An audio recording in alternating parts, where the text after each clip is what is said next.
we are live, and I do not have my comments on for TikTok. So, welcome everyone. Tonight we are going to talk about something that shows up for a lot of people. And while we are getting everything started, I'm going to bring Andy on for a minute. So, come on for a minute, Mr. Andy.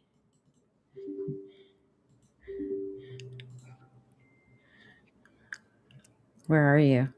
I am here. Hello. There I am. Hello, hello, hello. Saturday night. Welcome to it. And I just saw the notification pop up on TikTok for All UKNOT. right. So we're Cool. off and running on TikTok. We are off and running. Yes. Um, I'm trying to see I'm trying to get our chat up so we can see who's on right now. And it's, I don't want that. I want the live center. Why? This is not.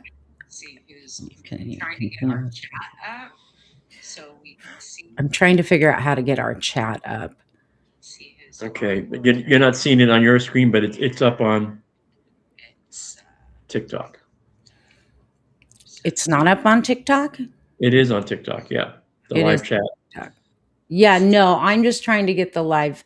I'm trying to see it on my screen. Oh, okay. Um, and monitor the chat. So, and it's saying I'm offline, so I'm on the wrong thing, evidently. I got to figure out how to do this consistently because this is funny. I can't see the chat. I may Uh-huh. have to open it up on my, um, oh, what is going? I've got recordings going. How did I do it before? It worked before. I don't know. Yeah. Who's watching? Hey, Camille. Neil's Long there. time no see. Okay, I've got some sort of background going. Is that you? Yeah, I got to turn that down. That's you feeding into you. I just turned down the audio. Yeah. A little that would have given us a feedback loop eventually, which we don't want. Yeah. Oh, she's on Facebook. She is on Facebook. You can see it on Facebook. Okay. What I'm trying to do is get my chat for TikTok to come up. And I know I did this last week and it worked. So I just need to get to the right place. So it lets me monitor the chat because right now I cannot see it. Um, and it's being a pain in the butt. So we're talking about once I can get this done, we're talking about getting beyond survival mode and having just enough tonight. Hello, Rox. How are you? It's not. Why are you not letting me? Okay, see, it's playing my other videos. Oh, Okay. I'm just going to open it on my phone because I don't know how I did it last time that made it work, but what I did last time is not working. And I and I don't want to leave um I don't want to leave mm-hmm. the TikTok chat out because we get a lot of people on TikTok watching and a Yes, lot of we do. people last night were ready. Oh, do we have people in the chat room right now? Can you see them? On TikTok? Mhm. I'm sorry, you guys. You would think that it's so dang hard when you're trying to go live and do all these things. All right, there it is. Yeah, there's at least We one do person have people watching. in the chat. Hello, how are you guys? So I'm gonna have to monitor the chat, and Andy, you can help me like Mm-hmm. tonight with reading the chat. You can see both of us on TikTok. Hey Pat, hey Sammy, welcome in. Um, I can mess around with it and try to figure out why I can't monitor my chat. Um, hold on. Let me see. Rox is on Facebook too. Both Rox and Camille are on Facebook. Awesome. You guys are awesome. Cool. Uh, uh, uh. See, I'm going to try one more time because I think I had the wrong thing. And we'll just let everyone get in. Tell us how you guys are doing. You guys ready for tonight? And are you here because of what I did last night live on TikTok? Curious. I'm curious. You would think this would be easy. I don't understand why it has to be so difficult. Yeah. You can see us both. Cool. All right. Um, Sammy's saying yes, yes, yes. She came on. Just continue. Okay, I will. I'll just jump in because otherwise I'm gonna drive myself crazy trying to figure out why I can't see the chat. But I won't leave you guys out. How's that? I promise I won't leave you guys out. So tonight's class, we're going to talk about the things that show up around just enough for a lot of people, especially right now. And it's not just about money, even though money's the easiest place we see it. And I think we're going to focus a lot on money tonight because it's the easiest place to talk about it. Um, but it applies to everything, and how you do one thing is how you do everything. Rox, I hear you. You're not on TikTok. We're broadcasting on Facebook in two places: my personal profile, my business profile, and both of my YouTube channels, as well as TikTok tonight. So hopefully you guys will learn. Andy's going to be here. We can take calls tonight as we get farther into what we're going to talk about. If you guys have questions, pop it in the chat. Like, pop it in the chat. If I don't see it, Andy can pop your comment up. And then also on TikTok, he can always uh, pop it up for me somehow. He can type it in or something. We can Right. figure I'll it out. translate for you. I'll translate for you. Translate. Yeah. Just pop on, and I'll minimize him down so that he's in the corner there, kind of watching everything. I will go Um, to my corner. go to your corner. Yeah. And I don't know if you can mute. You probably don't need to. It's up to you, entirely up to you. Hey Rita, what's up? So it looks like the gang's all here. At least we've got some people coming in now. I didn't want to really jump in and start until everybody was here. And God knows the notifications on all the platforms, all the social platforms, are a little slow to the take.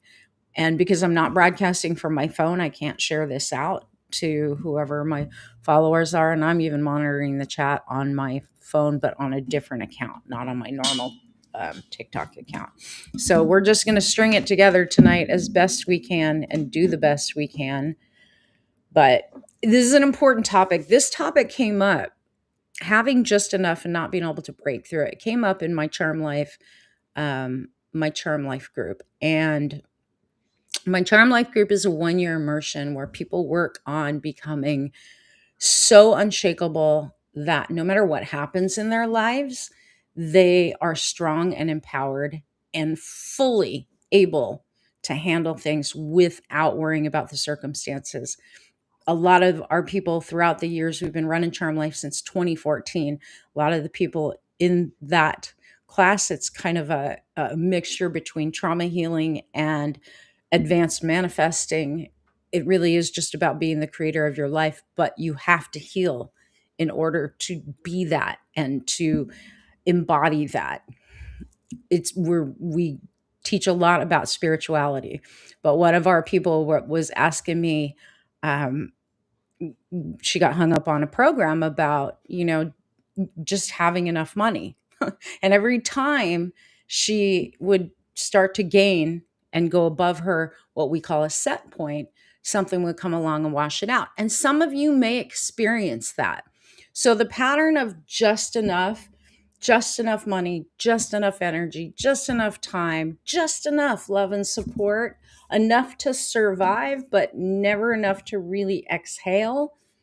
That's what we're talking about. So how many of you have that program, or how, like, you recognize, yeah, that happens? And I'll admit, like, full transparency, y'all, I've had to work on that with my health because there's cycles in my health where I've gotten big sick, like cancer sick, on more than one occasion. I'm rolling, everything's going great. And then people need me, everybody needs me, and boom, my health washes out, and so do my finances. And it's like I have to start over constantly. So, and it happens like in a cycle of several years, right? Several years will go by, everything's going, and then boom, I'll hit it again. And usually it's because I will end up putting too many people ahead of me. And that is a boundary issue. Some of you might be able to relate to that. And if you can relate to that, if you know you've got like people who rely on you and all of that, um, let us know. I want to know who this hits for. Rox is saying never enough money. Your health too. Yeah. So just enough or not enough, it's the same program. It will affect everything. Relationships, like I said, health, money, everything. The way that a program or pattern locks in, it will affect everything, not just one thing. And a lot of people that teach about money blocks and stuff like that aren't trauma informed and haven't worked with as many people as I have, they see different patterns and they think, oh, it's just affecting that one part of your life. No, it affects everything. So before we talk about like money, which is the main focus of where I'm going to teach tonight, you can apply it to anything. Before we talk about that, I want to talk about survival and survival mode, because a lot of people think they have a money problem when actually what they have is a survival system that worked. Your nervous system is trying to keep you alive. If you've lived through chronic illness or some major illness, any kind of trauma, instability, a caregiving role, addiction, just any kind of stress, maybe divorce, chronic levels of over responsibility, or even just long term uncertainty, your system, your brain, your spirit, it did not fail you. It adapted. Do you guys understand what I'm saying when I say that? Because survival mode's not a flaw at all, it is intelligence under pressure. And when survival mode runs long enough, it becomes a baseline for you. It becomes what normal feels like. And so many of you have been living in survival mode and you think it's normal and it's dysregulated. It's not just mental either, it is biological. Your nervous system's job is not to make you happy. Your nervous system's job is to keep you safe and alive. And it really learns how much energy that you can expend without crashing.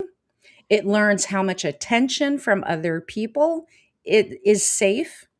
Sammy on TikTok saying my whole life. I hear you. I hear you. Yeah. A lot of people are stuck there. And that's why I wanted to do tonight's teaching for you guys on UKNOT, because at some point we'll open the lines. You guys can call in if you want to talk about whatever's going on with you and what parts landed for you and where you maybe can't see your way through it.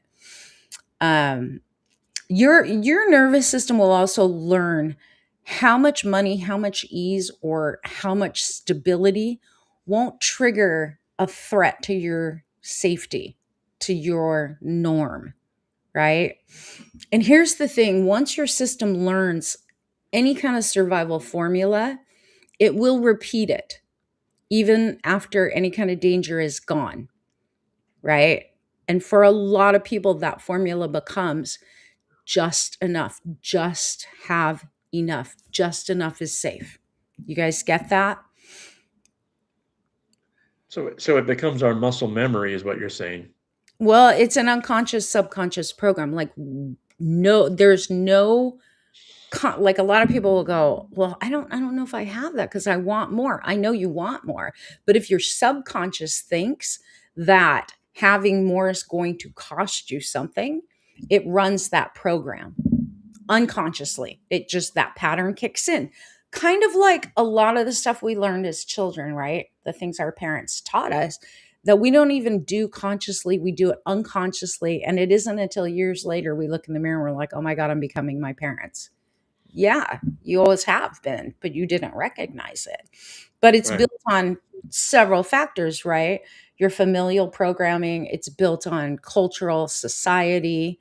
Like, whatever the day demands is what your programs are going to be built by. I survived every time. Yep. We do survive, and that's the thing. But we need to move beyond that survival mode lock in. And that's the part, like, I'm not telling you guys that we need to push our way through this either. What I like to do is unlock these mechanisms, and the first part of it is awareness. Why am I here? Why am I unable to push through it? What's putting it there? And the survival mode understanding will help you start to identify for your own life what that is and where it came from. And that's why I'm trying to tell you guys, like, trauma trains just enough into you. At some point, something taught your body more is not safe, right? So with health, like when we go through health crisis, any kind of illness or burnout, right? Your body learns that if you push too hard, then you can collapse. So it will cap your output. You only have enough energy to do so much, and you still may feel drained. That is more than just like a physical um, limitation. A lot of times it is tied to these programs that you don't even know you're running. On an emotional level, if love or attention or even visibility came with severe criticism, more demand, any kind of loss, your system learned, don't stand out too much. I had a program when I was growing up, because of my mom, and Andy, you know my mom, that would Yes, like I do. my program was, you can't hit a moving target. Stay invisible and keep moving because you can't hit a moving target. That drives a lot of unnecessary activity and output energetically. It also creates commitment issues and things like that, right? And some of you might have that. Rox is saying absolutely, yeah. Um, Now, with finances and financial trauma, you can pick this stuff up in your early years, your childhood. You can pick it up when you first become an adult and you have a job and all those things. You can pick it up in marriage, and then you go through divorce. There's many ways to pick up the programs of just having enough. If money ever disappeared suddenly, it was taken, or it caused major conflict, or made people depend on you, then your nervous system may have learned more money equals more problems, right? Could be. Maybe some of you have not experienced that. I've experienced that one too. The more I have, the more people want from me. And then finally, the last one, because this is one that came up in our class as well, responsibility trauma.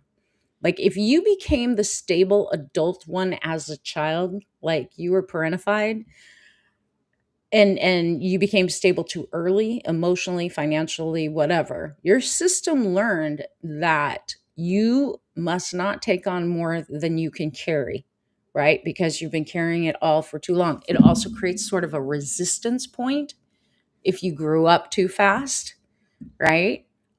um Rocks, they use you. So these are all the stuff you're saying. I completely agree of what you're saying. That's probably been your experience, but I'm telling you, a lot of that is belief systems that are tied to what I'm talking about, right?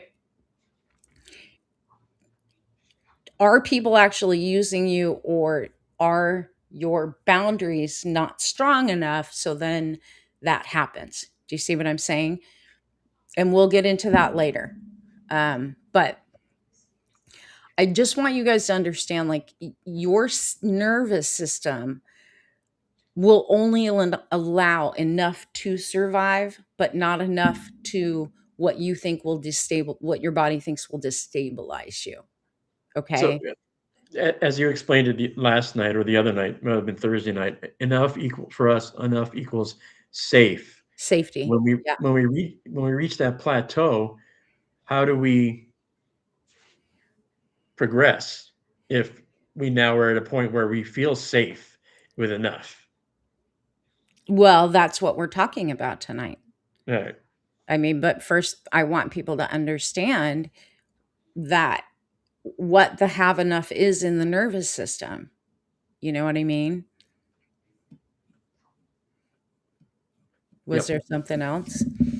No, I'm just I'm sort of revisiting Thursday night because Yeah, safe. Like when you have that program running, that it's safer to just have enough, and that is safe. Then having more equals danger. And what we need to do is figure out what is locked in and then slowly unlock the mechanism that kept it there. So, the first step to any change, I've taught this in Charm Life, I've taught this to you guys on live stream repeatedly, is awareness. Why is it there? What is driving it?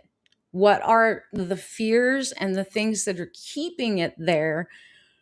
Or am I just oblivious because I've been so busy? Because that's one of the things that I find with a lot of people is just, and you know this, Mr. Magoo, years, you well, know, I was just going to say because at some point enough when you equate it to being safe, safe makes you comfortable, and then eventually maybe you're happy with it, and then all of a sudden you're okay. That enough is enough, and you don't really feel any need to go any further, I guess, when it comes to trying to raise the potentially. bar. Yeah, potentially. And that, We've got people watching over on YouTube, over on Facebook. Y'all over on Facebook, aside from Rocks, because she's commenting just fine. We've got a couple of people um on YouTube, split between the channels. Say hello in the chat. Let us know that you can see and hear. Let and us know folks on that you're TikTok, here. because you're right. I was at that position for a very long time where enough was a very happy place to be. Right. Well, And think about the way that we live our lives, Andy. I mean, we live our lives in such a way from the time we enter school, it's we got full schedules. Like we are to the wall with going to school. If you have after school, you had activities out of there. You either go into college or you get a job. And welcome to adulthood. It's go, go, go, go, go. And then if you get married, you have children, you've got added responsibilities, right? On top of having to manage all of that, where's there time to stop and assess your life? We weren't taught back in, I mean, Gen X wasn't taught that that was an important thing. It's only been in the last 15, 20 years that people started to realize they need to slow down and figure out what their issues are because they weren't fully being present in their lives, right? yep, no, yeah, I always thought that I was pretty good and pretty self-aware for most of my life, but it only been the last couple of years where I really have opened my eyes and realized that I was an autopilot for most of it, or as I like to say, Mr. Magoo, just happily going through life and avoiding things, or because they were oblivious to me most of the time. Yeah. Yeah. There's that, right? The other part of that, though, too, um, until we go through some sort of a shift or a crisis, like in your case, you lost your life partner, right? And Mhm. it stops you. Certain crisis happens in our lives and it stops us. It can be illness, it can be the loss of a job, it can be the loss of a partner, it can be the loss of a freaking dog. You know, when I lost my husky, I went through all kinds of grief and had to reassess, fully reassess what is going on with me. And it was a good wake-up call. Right now, however, we all went into a little bit of survival mode during the lockdowns. And a lot of people never came out of it. You know, that put everybody into trauma. Like the rug was pulled out from underneath everybody, if you think about it, right? I put mine down this week. I'm sorry, Pat. That is like one of the literally, it's been since 2006. It's been 20 years and I am not over it yet. Like she was my best friend. And literally, I don't know if I'm ever going to get over it. I seriously don't know if I'm ever going to get over it. especially her. Like she was the best of the best. So I am so sorry. All right. So what else were you saying, Mr. Andy? I got No, I sidetracked. was just I was that was the point I was at, obviously, and you're right. There was a pattern interrupt for me, which was Maley's passing, because everything seemed to be working fine, and I've never had any major, in this case, since we're talking about, equating safety with money and stuff, I've never felt the need to want more, because we've always had enough to, and we were very happy. But with her passing, then the patterns change and things shift, and all of a sudden you start looking through a different lens, and then you wonder. Well, your I know, priorities change too. yeah. Yeah. So, and I know I can't look back, the overthinker that I am, and wonder, did I miss a lot of opportunities? But you try to figure out moving forward how you can change things. Right. Yeah, and that's the focus, and that's what you've been teaching me the last couple of years, that Well, and you, now you're moving into, you're heading towards retirement. So having enough while you're working is one thing. Having enough when you're not working is a whole other like shift and path that we have to adjust to as well. that's And it, and a different thought process, because yeah, you're lining your ducks up differently when you're bringing your career to an end and have to figure out how to keep the stream going. right. Absolutely. Um, and the thing is, like, when you're in the just enough mode, your body knows how to survive that level of pressure, whether it's with whatever predictable bills, predictable stress, predictable bank account balance, predictable level of responsibility. But when you want more, more requires recalibration. More requires you to lift that low set point, bring it up. And recalibration feels like danger to a system that's been trained that this is safe enough, this is good enough, right? Hold here. And somewhere there, and I'm going through this with my journaling and other things that I'm going through in term life, is there is also a worthiness issue. Am I worthy of more? Do I deserve more? That's all tied in. They're all branches of the same root. Yeah. They're all little roots that come off of that same root. Rox is saying my husband passed 13 years ago and I never moved on.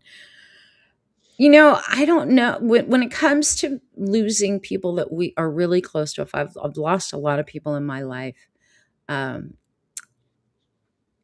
we never move on from loving that person, but we do have to move on with our lives. We learn how to move on with that missing them, but we do have to move on. Like I had to learn how to move on with another dog, but I still love my dog. I still grieve her, mourn her, right? And that's better than what we did when we lost Snow White. We never got another dog. That's how important she was to us as a member of the family. Yeah. Yeah, Well, but and it's that loss thing, and we've talked about that too, but that's a whole other subject. Let's stay yeah. focused.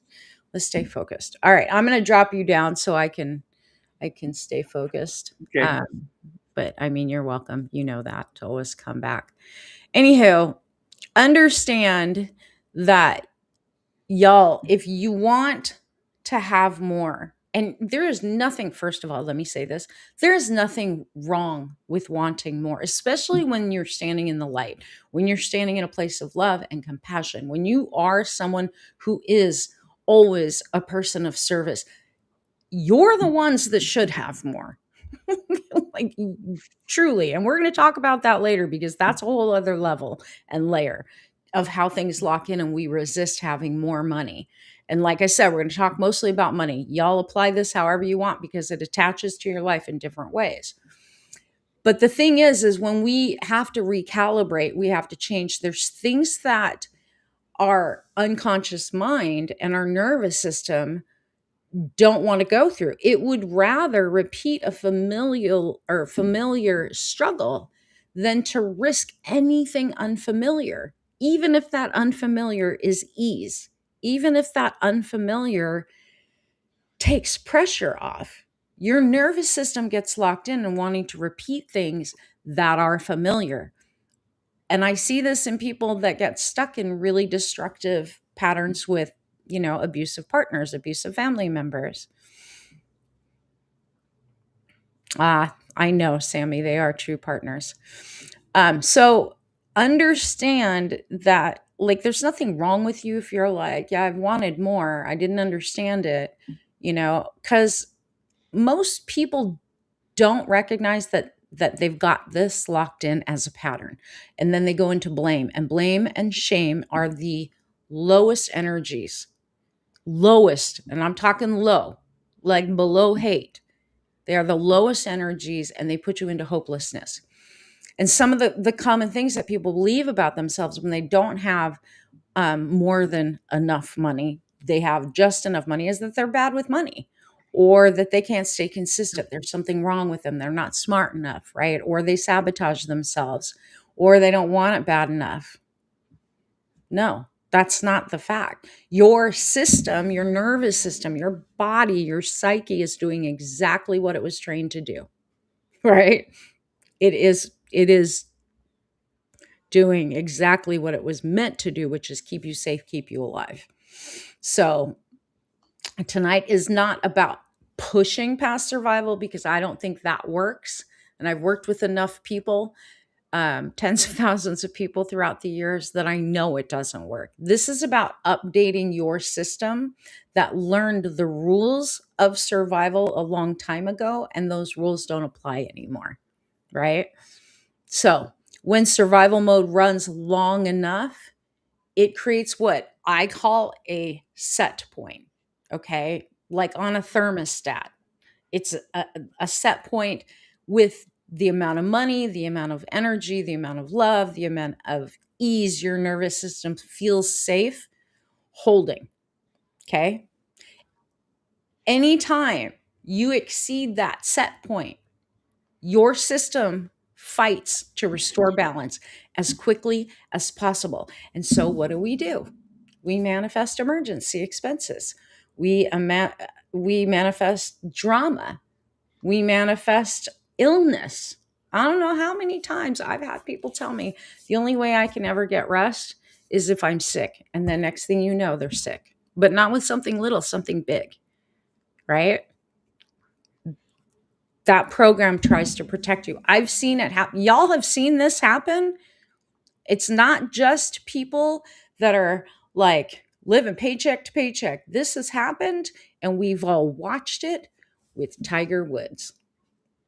Andy, you know a lot about him, do you not? Yeah, I'm Like a his big fan. struggles. His struggles and yeah, I mean, he got through. He in his career, he accomplished great things. He had a family. He had a large home. He had just phenomenal career. And what happened? It wiped out. Got but there in a was, car accident. you talked about other aspects and other patterns and the familial link, his pattern because he grew up basically under the tutelage of his father, and he Mhm. basically mirrored his father's adult pattern. So while publicly he had a fantastic professional career, those that were around him very tightly knew that his personal life was a shambles, and that because the media liked him, we saw none of that until that Thanksgiving night when Elin pulled out the golf club and attacked his Cadillac. Yeah. Then the house of cards came tumbling down, and we all got to see his personal life. But we saw him get into a car accident after one of his big wins. We Yeah, saw him go through a divorce, We saw him he made a comeback and then had something else go. I think it was another accident where yeah. he shattered a part of his body and had to have Well, he reconstructive tore, he tore up surgery. his ankle, and that's sort of been the Yeah, end of his career. He's never come back from that that right. that solo car accident. Yeah, But it's that same thing, only enough, right? And what Andy was saying about like worthiness, That's part of the program that he runs as well. I've followed his career pretty closely because he exemplifies that survival mode pattern of just enough. But for someone who has achieved great things, and here's the thing, y'all. I don't know if you know this, but there are a lot of high achievers that have that program. You'd be surprised, literally. So when your set point's not high enough, you will notice things like that. All right. When you exceed a certain amount, and think of it like a thermostat, right? Like right now, I have my thermostat set at 74 degrees. Okay. Anytime it goes above 74 degrees, my air conditioner kicks on and goes, bring it back, bring it back. Go ahead. The question that I have and have always had for Tiger or any high performer that has perfection in one aspect of their life is how come they can't take that skill set and apply it to all other aspects of their life? Why is that they've got to compartmentalize, and when it came to the golf course, he was perfect, but all other aspects of his life were just chaos. That part Why of his can't life became chaos too, though, Andy. Right, eventually, but that was my question when chaos also took over his professional career was why couldn't he have taken that aspect of his life Because he and had these programs, he had these unconscious programs. And whether, like, you can succeed in a lot of things, you can achieve a lot of things. Eventually, your programming, your patterns are going to show up to be dealt with. And they will just continue to repeat until you recognize, okay, something's going on here. It's got to be with me and within me. Now I need to address it and change it, right, because it did show up in his career. He got so far in his career. He got so far in his life with having a relationship. He got married, he had kids. It's not like he never got anywhere in the rest of his life. He did. But at some point, when there was too much above that comfort zone, above that low set point, everything then started to fall apart. See right, what I'm saying? Does yeah, that make sense? it does. What? What is that face? No, it does, but I think I'm oversimplifying it because I still come back to the point, like, and I think it's probably the analogy that just popped into my head is I've got a computer that I use at work that it just arbitrarily, when I'm in the middle of working on a project, it'll do what I call a blue screen dump, where it automatically whatever stops whatever I'm doing and will dump everything, and then I have to start all over again.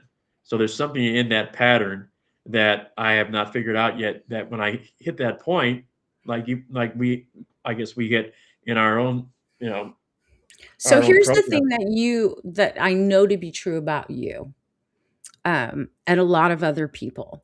You want it super simplified. You're an overthinker. We know I'm this. trying to break it down to And its simplest. you're trying to break something down that is unconscious, and you want to know exactly what the mechanisms are so I can do X, Y, and Z. And you are a routine kind of guy. So you're like, give me the X, Y, and Z, and I'll repeat X, Y, and Z, and then that should fix it. You're looking for that magic. And I'm telling you, it doesn't work that simply. Everybody wants that. Right. No, Everybody you're wants. right, because I'm a firm believer, and you know this because we've had this conversation. I'm a firm believer in modeling. I see somebody doing something right, I try to look at what they're doing right, and I try to take that and model it. Yes. It's yeah, and Yeah. but it's not that simple. No. Does anyone else that's watching have that? Like, y'all struggle with that? Because I don't think what Andy is expressing is that uncommon either. We all want, just give me A, B, and C. Just give me the steps. I get it. It's not that simple. If it were that simple, y'all, we would not chase our tails.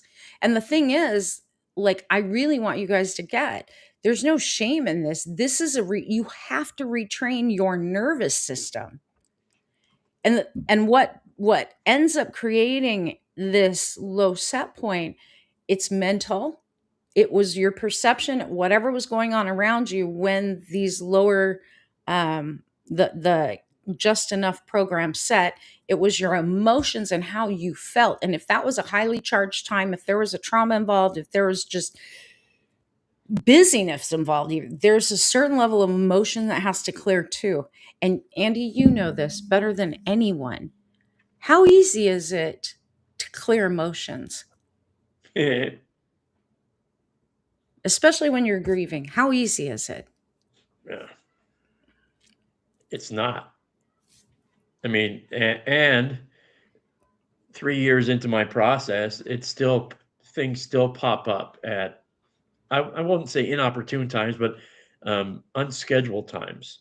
There you So have it. it's a process that you figure out a way, to You deal with. figure out a way to survive it. Yeah, You are exactly. actually, for the last 3 years, retraining and recalibrating your life into something new, right? Without your partner. Yeah, But like, that's not an easy thing, especially when it was an unwanted departure.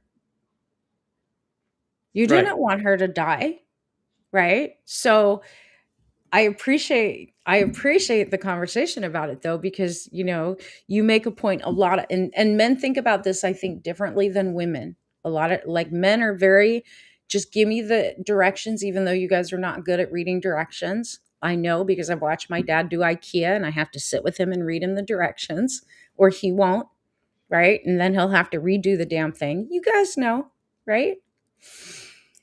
But here's the thing, when we're talking holistically, mental, emotional, physical, spiritual, with all of the energy, it takes more than just desire to shift it and change it. So I'll let you off the hook. I'll shrink you down. Um, all right.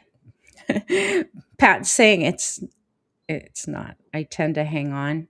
We all tend to hang on to things. Like, we do tend to want to feel safe too, y'all. Like, that's the one thing I want you to understand. A lot of why we end up stuck with having less than we want, and we try and we try and we try to figure out ways through it, but then we always end up at the same place. It is because your body's saying it's too much, it's too fast, and it's not familiar. And familiar is known. You always want to go back to that point of what's known, even if what's known is actually harming you. Okay. So understand too, for a lot of people, having more gets linked to one of three things. The first one is loss, right? If you've ever had more money, let's just talk from money. Maybe you've lost it. Maybe you resented other people because of the demands they put on you. Maybe you were resented, right? Whatever it was, loss is one of the things that more gets linked to. It shouldn't, but it does. The danger that gets associated with having more has to do with, like, being more visible, being more responsible, having higher expectations put on you, right? And having higher levels of demands as well. And then finally, the last one it gets tied to is emotional cost. Some people feel very guilty. We've got one person in our group who has guilt about leaving everyone behind if she makes more, if they have more, and their external family doesn't have much. They feel bad. There's a pressure, an emotional pressure that comes with that. And then there's a fear of burnout. If you have more, you have to do more, you have to manage more, right? All of those things literally will keep you locked into just enough. So let me ask you guys a question. Between loss, and that could be loss of time too, by the way. A lot of people are like, the more I have, the less time I have, blah, blah, blah. I got to work really hard. We got all these beliefs built around having more money. We always think it's going to give us less of something. If I have this, I can't have that. So, loss, danger, emotional cost. Do you recognize that you have any of those? Any of you that are struggling with having just enough, do you have any of those that pop up for you as I'm talking about it? And if you do, put it in the comments, because I want to take you through something um, real quick just to show you one of the places you can move through it, at least start to move through it. Andy, are you on TikTok? I Yes. see you on TikTok. You are so funny. Nobody's commenting. So you guys don't have this. So should we stop? Like I don't need this. Like I taught this to my class on a much deeper level because we have weeks. I mean, everyone's in there for a year. But yeah.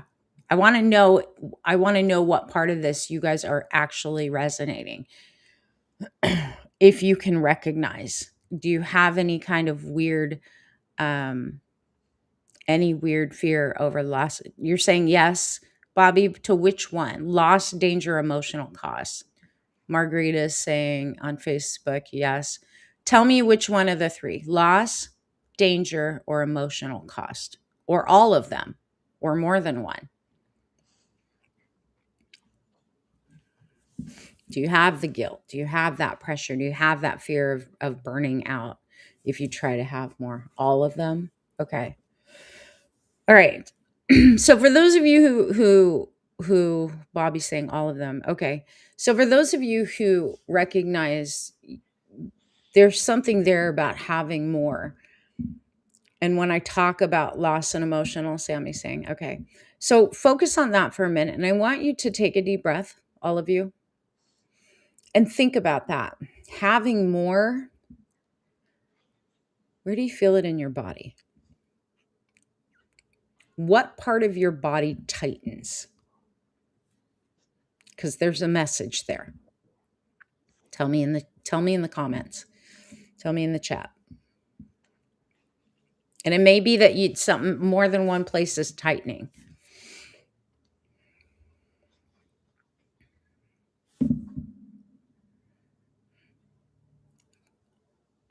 Your gut, your stomach.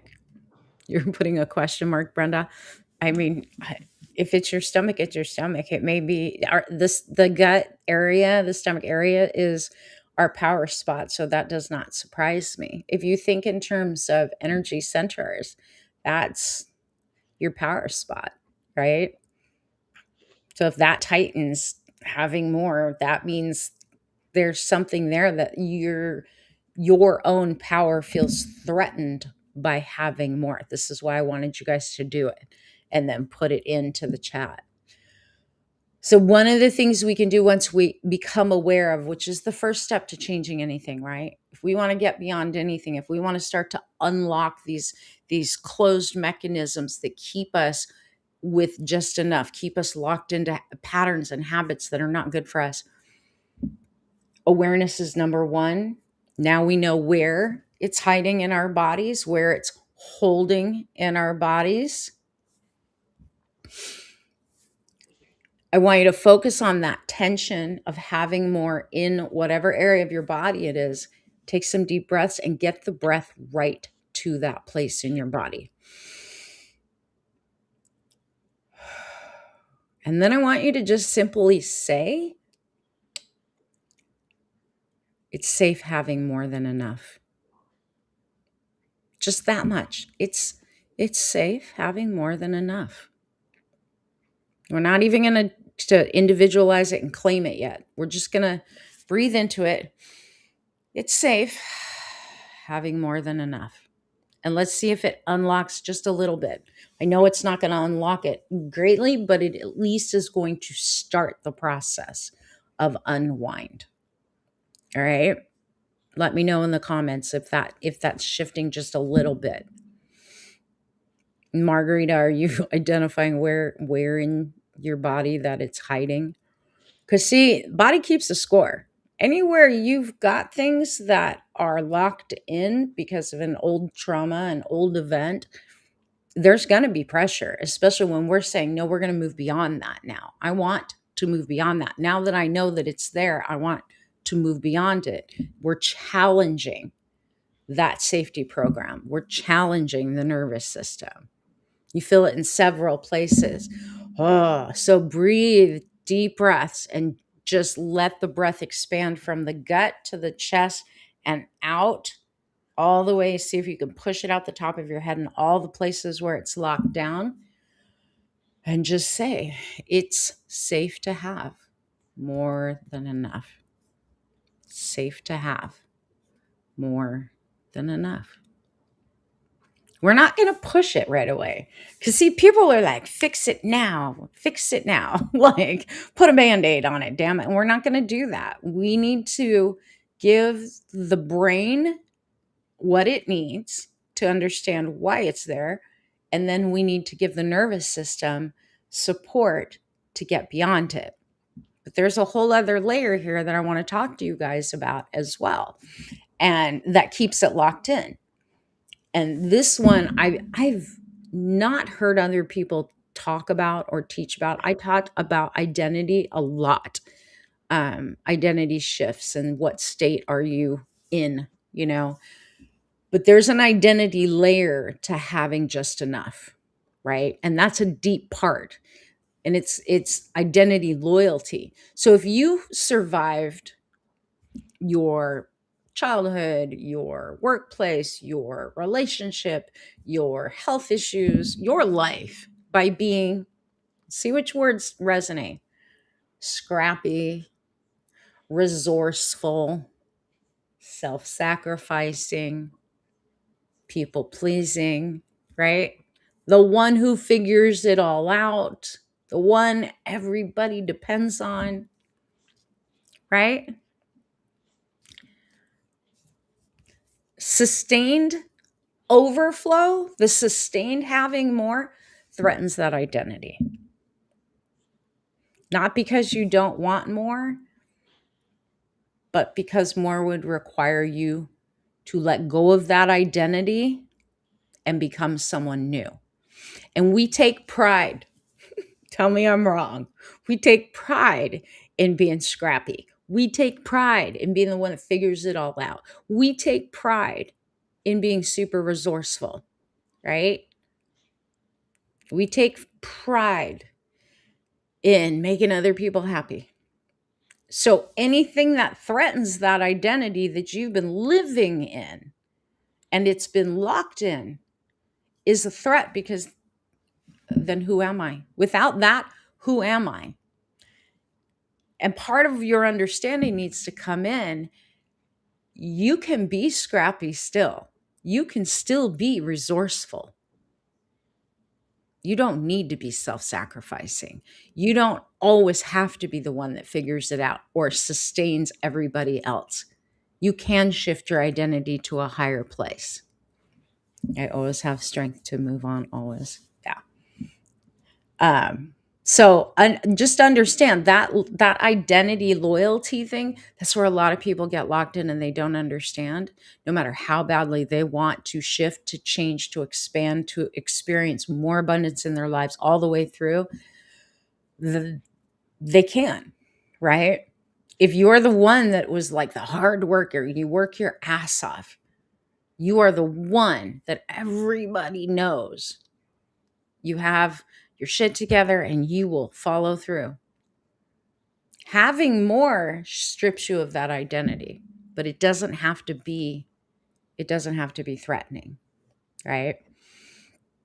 And then finally, the last layer I want to talk to you guys about, and that we have to acknowledge, especially right now, a lot of people, a lot of us are watching extreme greed, exploitation, and harm from the top of the system, those who are in the 1%, those who are power hungry and greedy.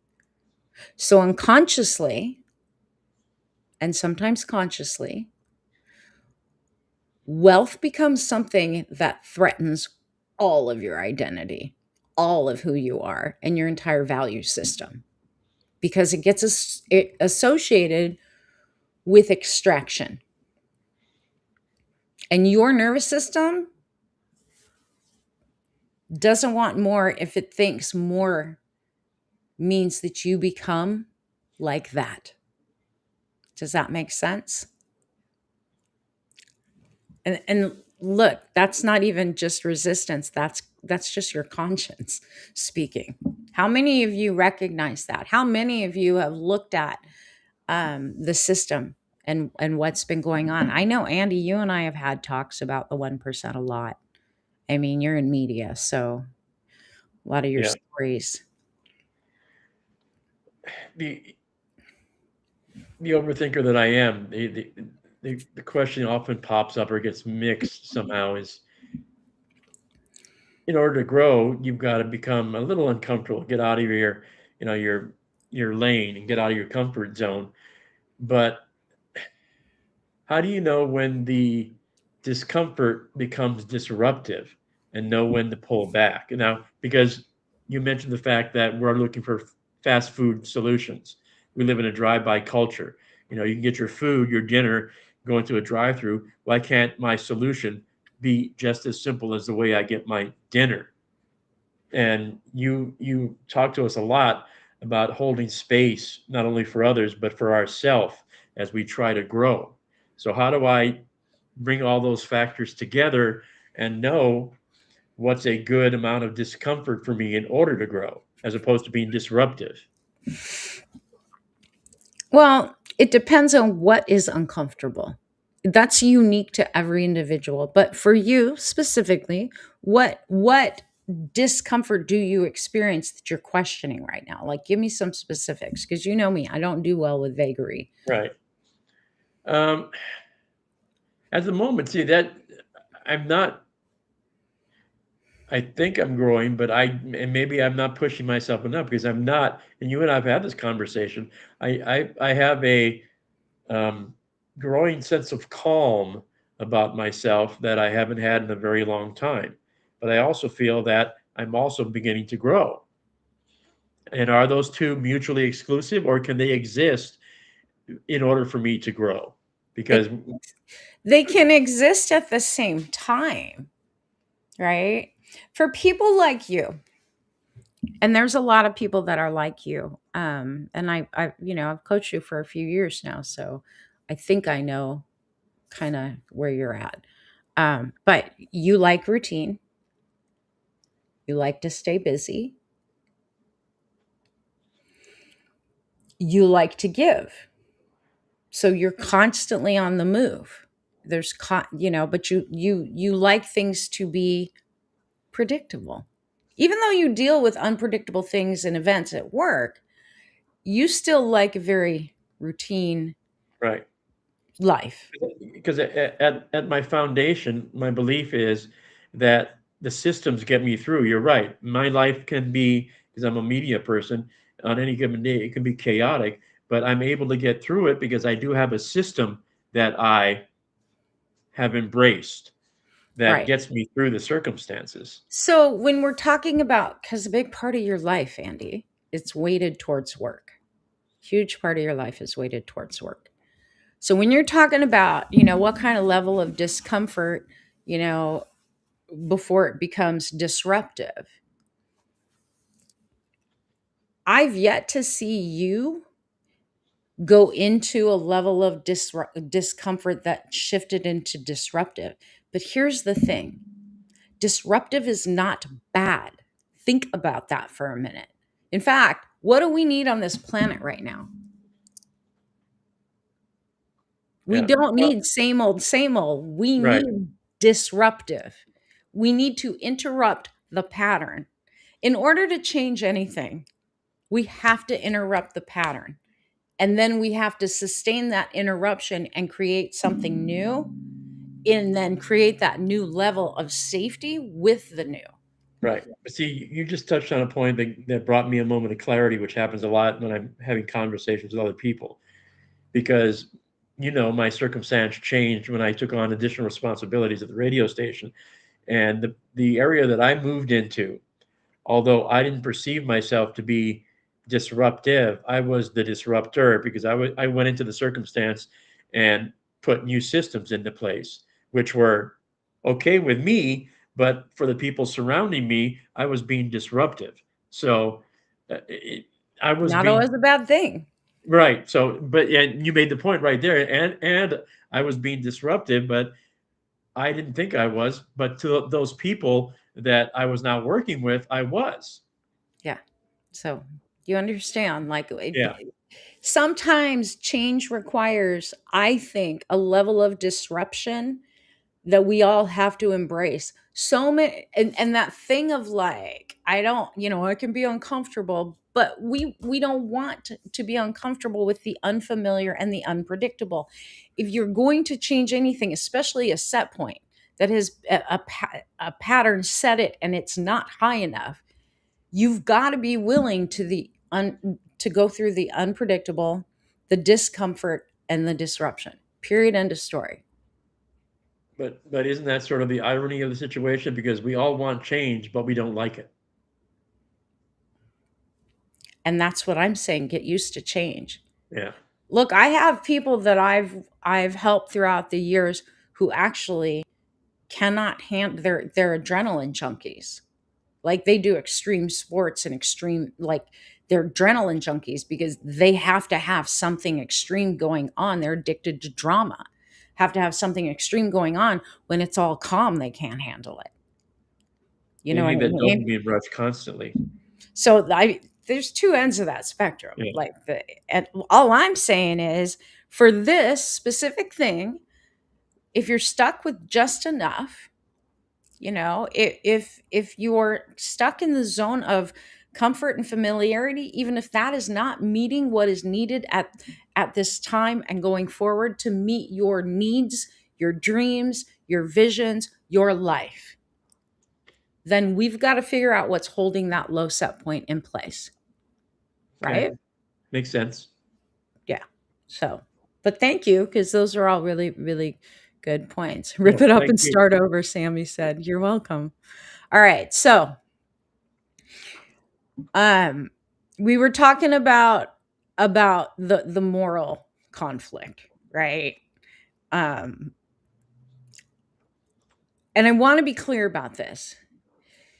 Under resourcing yourself doesn't weaken a broken system. It just keeps you from having what you need, and it exhausts you and drains you, right? And when we look at, okay, well, I don't want to be this way because look at those people that have all the money. A lot of times that is justification. I see it too, and I know I still have issues with it when it comes to extreme wealth, like what we see with the technocrats and the 1%. What I'm talking about, though, as far as shifting and reframing how you see having more, and having more than you just need. There's a difference between extractive wealth and ethical circulatory wealth. Okay? We can have more than enough, have ethical values in place, and circulate wealth. Like I said before, y'all that are with heart, with compassion, with empathy, you're the ones that need to have more than enough to share and to spare. When you just have enough, you're limited to what you can do to help others, are you not? You're limited to where you can go. Spirit wakes you up in the middle of the night and goes, hey, like it did me, you're moving 2 states away. If you don't have the money, can you be used as a tool for change for others and this planet? Yes or no? And I'm curious what you think about that one, Andy. I think you can always be a tool for change. I The said specifically, let's stay specifics because I'm all right. about specifics. If Well, you were woken up and you had just enough to get by and pay your bills, and spirit said, Andy, it's time to go. You need to move states away. There's people over there that need to learn about you, hear about you, that you need to help, but you're broke. Then what?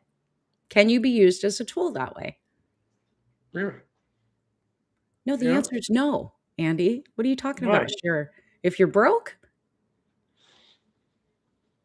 are you tracking what I'm talking about?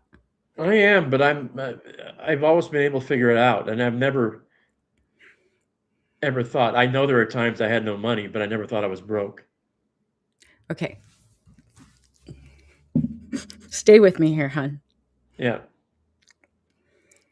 You just have enough money. Don't think about your Right. personal circumstances. Just listen to what I'm saying. You have just enough money to pay your bills and just get by, paycheck to paycheck, which is what a lot of people are stuck in. Okay. But spirit wakes you up and goes, I need you to move tomorrow 2 states away. There's a group of people that need your help over there. You don't know what you're going to do for work. Would you be able to go? No, my initial response would be no. It's Thank you. crazy. That was Yeah. the answer. You Yeah. cannot be used as a tool that way when you just have barely enough to get by. That low set point does not make you as easy to be called forth into service because you're just barely surviving. On top of that is not an abundant mindset. Like literally, when spirit woke me up in the morning when I was working the ranch and said, it's time to go. You're going to sell everything, all of my equipment, 6 of my horses, and you are moving sight unseen, not knowing what I'm going to do for work. You know how I was able to do that? Because I had an excess, and the ex cleared out the bank account of tens of thousands of dollars, but I still had enough of an excess that I could go, all right, I'm going to listen and I'm going to go. Best choice of my life. But a lot of people that could barely survive, and I was a single mom. But and you also had a couple of other things there that, for anyone that's read your book, A Crooked Path to a Charmed Life knows you had faith and belief in the Yes, path and the direction that spirit was but I had like more than enough. The right. reason that I had faith and I had belief is because I've been able to push through set points. I've been able to heal trauma. And I knew that because I told Spirit, use me as a tool wherever you want me to go, show me.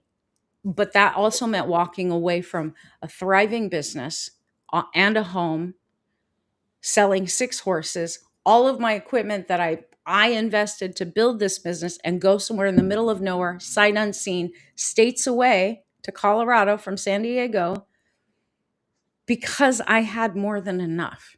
Right. But if I just was barely making it, I'd be like, these voices in my head need to take a hike.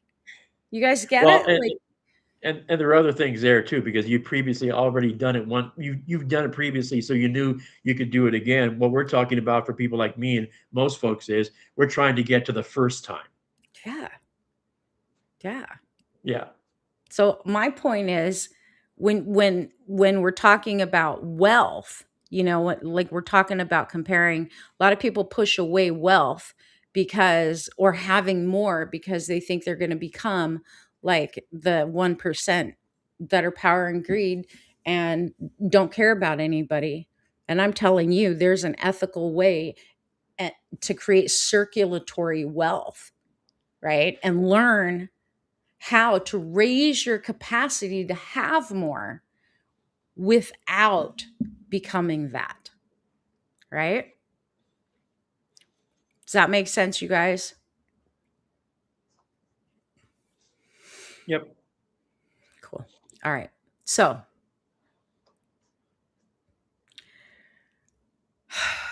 a lot of us, in order to break through this stuff, right, without forcing, and most people try to push, to force, to analytically figure it all out, and it doesn't work like that, right? You don't.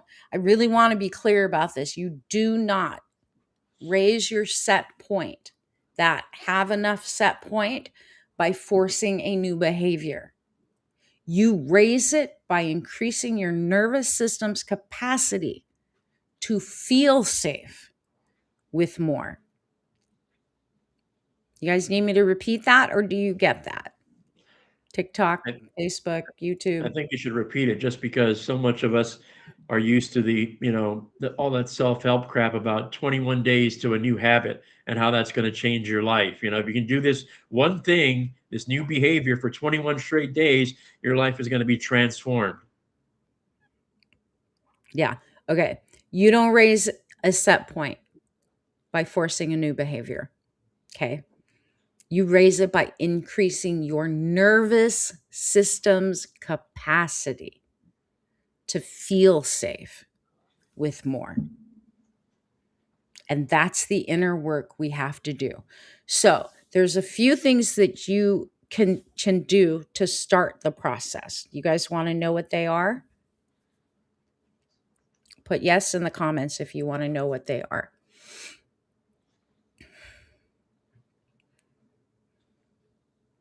Just put yes in the comments for me. I want to see if you guys are, we got people on, and TikTok, y'all are way more Lots of chatty. yeses on TikTok. Yep. I see the S's on TikTok too. I love you guys, TikTok. This is why I go live on TikTok. For those of you on Facebook and YouTube right now, they're like, why do you spend so much time on lives on TikTok and not on Facebook and you? Because y'all don't comment, you don't engage as much. TikTok engages. They let us know where that they're listening and they're there. Right? So if you guys want us to continue coming on to Facebook and YouTube, you got to start engaging so that we know you're there. All right. So TikTok, this is for you.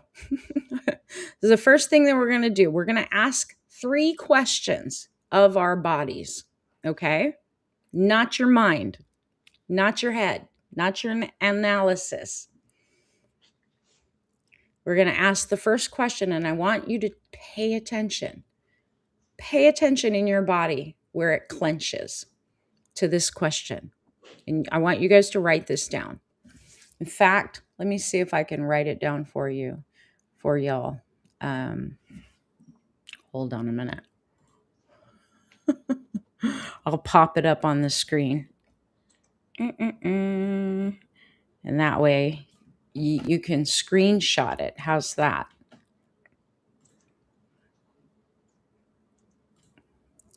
Can you guys see that? Yep. What if? So here's how we do this. When you ask your body and not your mind, first time you're going to ask, what if more could arrive? More could arrive without urgency.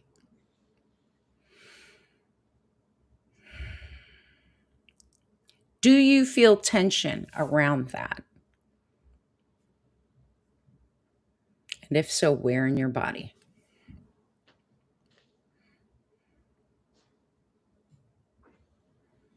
This is step 1.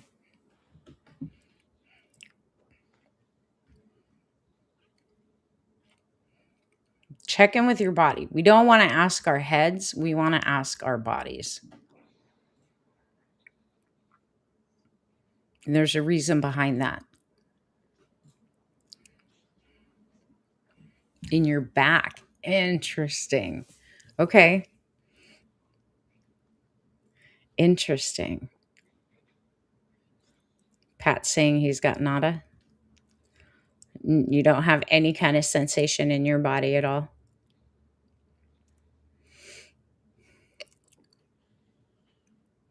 And by urgency, this is what I mean. Because here's the thing.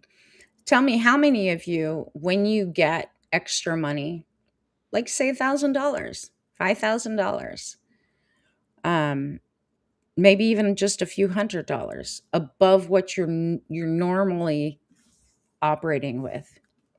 The questions on the screen, Margarita, what if more could arrive without urgency? It's right there. Yeah, no, you're good. No worries.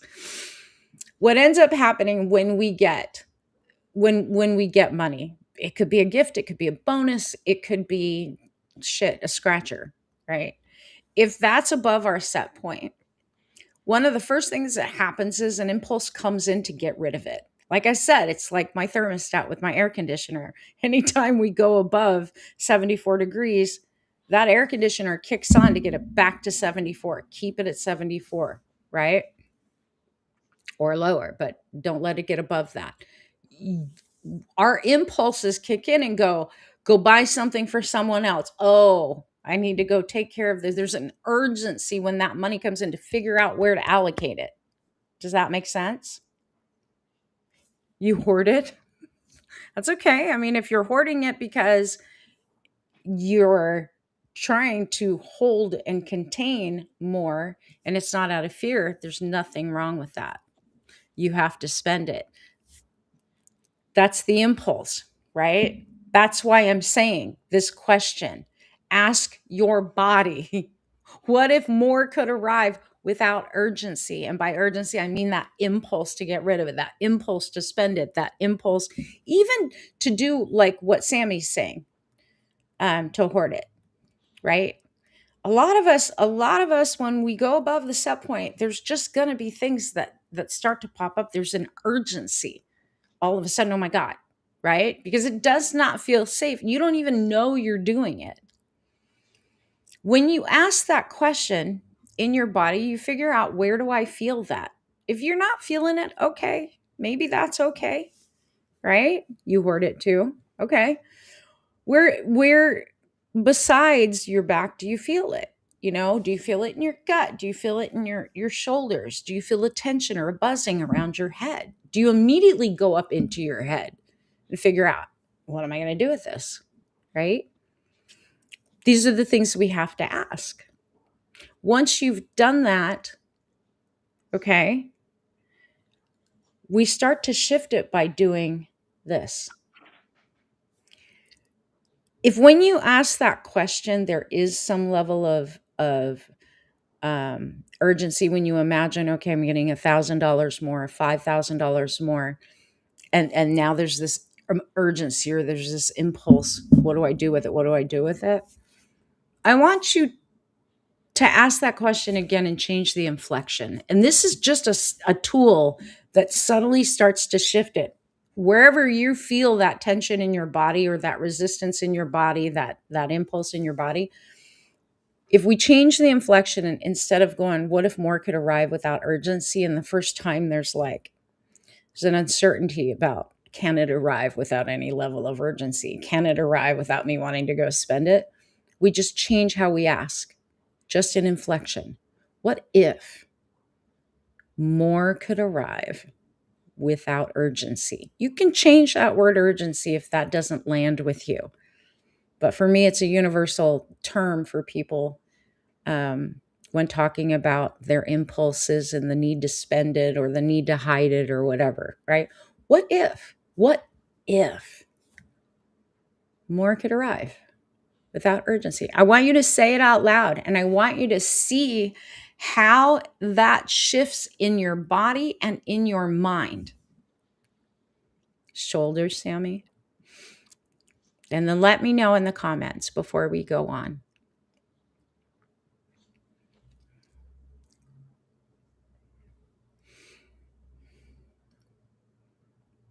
This is the first tool I'm giving y'all. It seems like a simple thing, but I'm telling you, when you go into inquiry and we're asking our bodies, we're specifically looking in our bodies to see where the tension is. When it happens in the shoulders, right? That's usually because there's something tied to that fear of more responsibility, right? Or the need to be fully responsible. So you'll feel that tension. The throat, that is like that, playing small, not wanting to fully express. The back, a lot of times the back, and the especially if it's the lower back, we're talking, you are afraid of repeating some things from the past. That's why I say, ask your body. Ask your body and see where that tension shows up, and then inflect. Change the tone, change the inflection. Sam is saying it's loosening. Yeah, keep asking. Just be in that place. Y'all, questions drive curiosity. Curiosity takes us out of the need to be defensive and guard up against something. And when we guard up against something, that's when your nervous system stays locked in and that lower set point stays. Needing to feel more responsible, that's you. Yeah, that's a survival mode mechanism for sure. All right, let's go to the next one. Let me see. Here's the next question I want you to ask yourself. What if nothing bad needs to happen after something good? In terms of more coming in, what if nothing bad needs to happen after something good? You know, I've heard from thousands of people in my career. Uh, I don't know about accepting good things, having more, because something bad always comes and wipes it away. That's just a set point, it's just your nervous system. So ask that question in your body, see where it hits. What if nothing bad needs to happen after something good? Or what if nothing bad needs to happen when you get more than enough? Where does it hit for you? And does it hit for you? Where's the tension? The body keeps the score. I'm telling you guys, the body always keeps the score.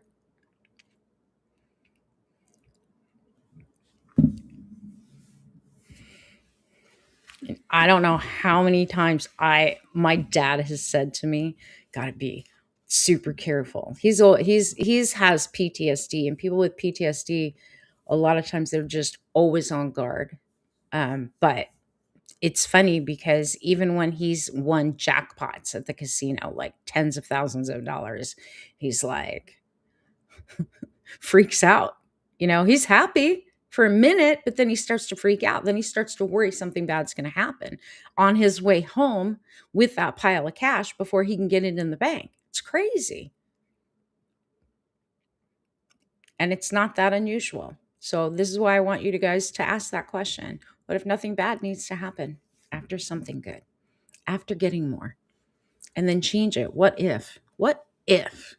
What if nothing bad needs to happen after something good? Does it allow you to breathe a little bit more and have your heart open? That's the point of that question. All right. So let me know. Let me know in the comments.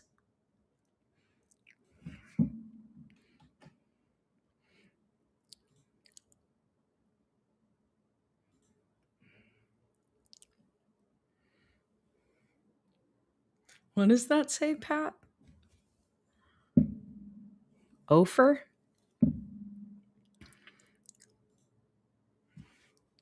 What does that mean, Ofer? Always waiting for the other shoe to drop. Yep. Yeah. But what if you didn't have to wait for the other shoe to drop? Like, speak directly to that one. If that's one that comes up for you, like, you can ask that question. What if there are no shoes that are going to drop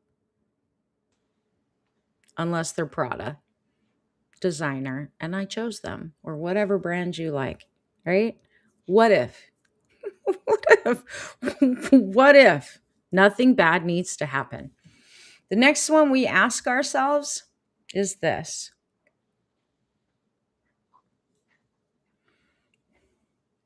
What if overflow doesn't require vigilance?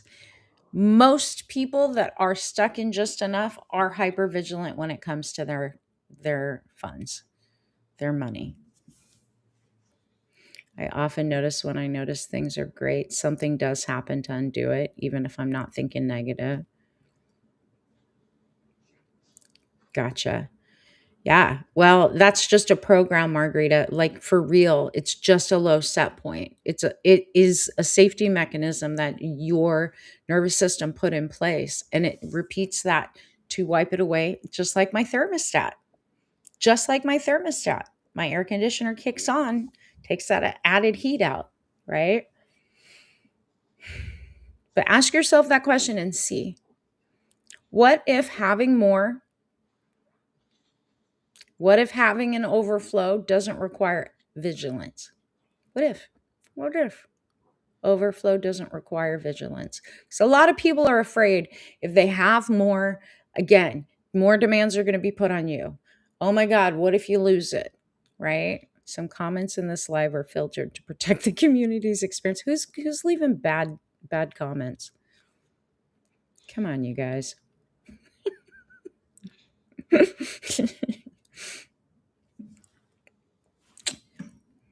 You guys Trolls. can write those questions down and play with them.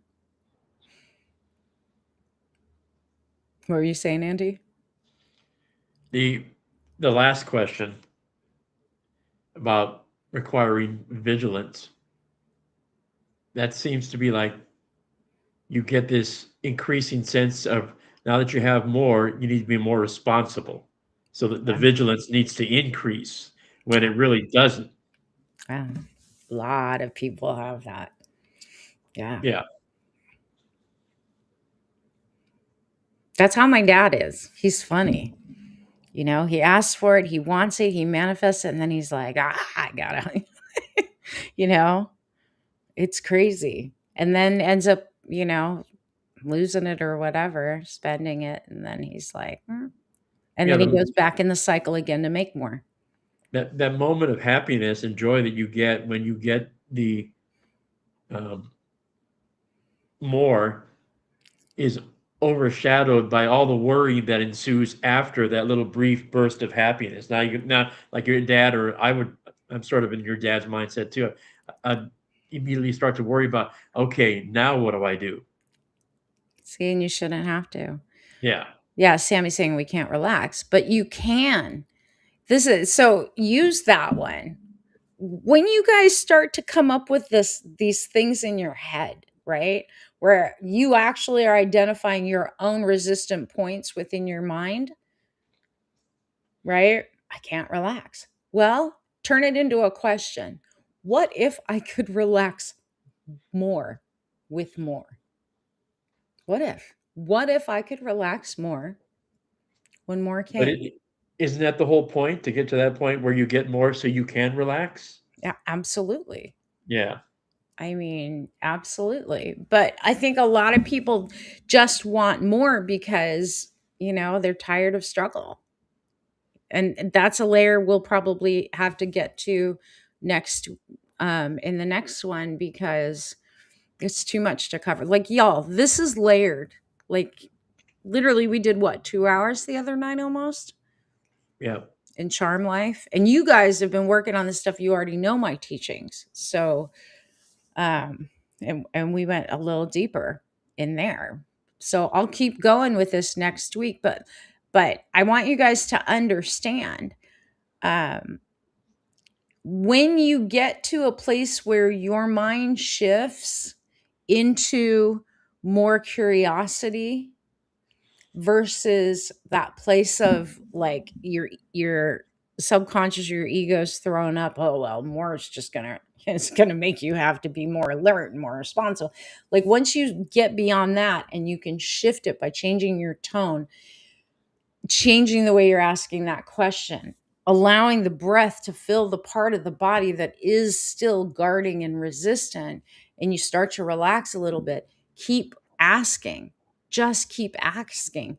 You'll know that it's shifted, really shifted, when there's not a reaction, where you can ask that question and there's no story, there's no, but, right?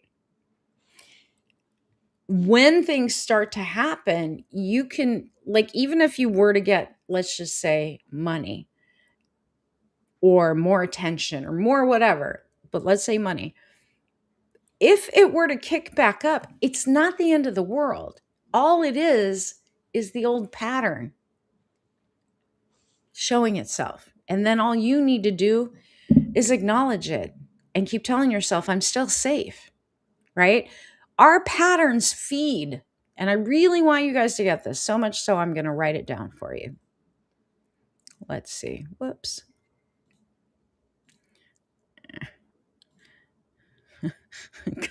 Trying to edit the one of these. But I really want you guys to get this.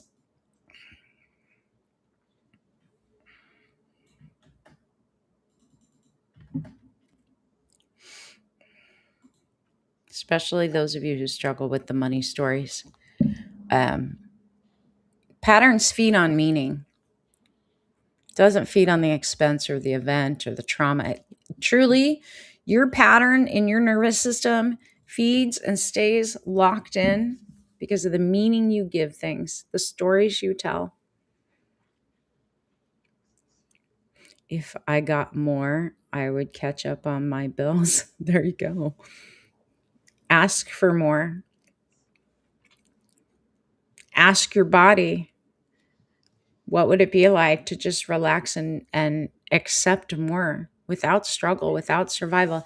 And that's the other part of this. Like, again, I don't know how much time we've got. We've already been on for an hour and a half. Most people that are in a low set point that is keeping them going paycheck to paycheck, like, yeah, you might be making it, but you're working your ass off to do so. And you're constantly wanting more, but you can't achieve it, right? And you're stressed. All of that is even if you're a positive person, all of that is running in the background, and it makes you question yourself. And it doesn't allow you the freedom to live in that abundant overflow. We should all be living in an abundant overflow of time, of money, of energy, of love, of support, all of that. Because then we can give from the overflow. We can't give from what we need to survive, but we can absolutely give from the overflow. So we want to always have more than enough. I always say more than enough to share and to spare, right? Always enough and more than enough to go where I'm called to go, help who I'm called to help, do what I'm called to do, and just for the joy of it. But here's the thing, a lot of you have these things in your belief systems tied to that not being safe, having more, because you think you have to sacrifice to have more, or you think you're going to hurt, take from somebody else to have more. Or, like I said, more will be demanded of you. You're not willing to output more. But what if more didn't demand any more from you in the realm of responsibility, the realm of vigilance, in the realm of work? What if it lightened your load and then some? And you could hold it all with joy. That's the question. And I want you to start asking yourselves that. We will continue this one next week. There's more I can teach you. There's more things that I can get into, but I actually want to give us some time to talk about it, and you guys ask whatever questions you want. If you guys do want to come up, you are absolutely welcome to come join our dashboard. Hold on, I got to put up the QR code. You can either scan the QR code that's above Andy's head, or you can put this website address into your browser. And I'm going to slow it down. There. Actually, I'm just going to put it up like this and then hide that one. That's probably easier for you guys to see. If you guys have questions about it with your specific stuff, feel free to jump on with us. And I'm happy to talk to you directly about what you experience and where you're locked in. But we will continue this because there's layers. There's layers to all of it. But start with what I told you guys. Ask yourself those questions. Ask and see if you can get it to shift. Any of you that have watched on TikTok tonight and you're like, is there a recording? Yeah, go to YouTube. The link's in my bio. At the end of this, it will automatically save in my live streams. So you can always watch again if you miss the questions, or you just want to watch again and figure out where you're locked in to what we were talking about. Does that help you guys?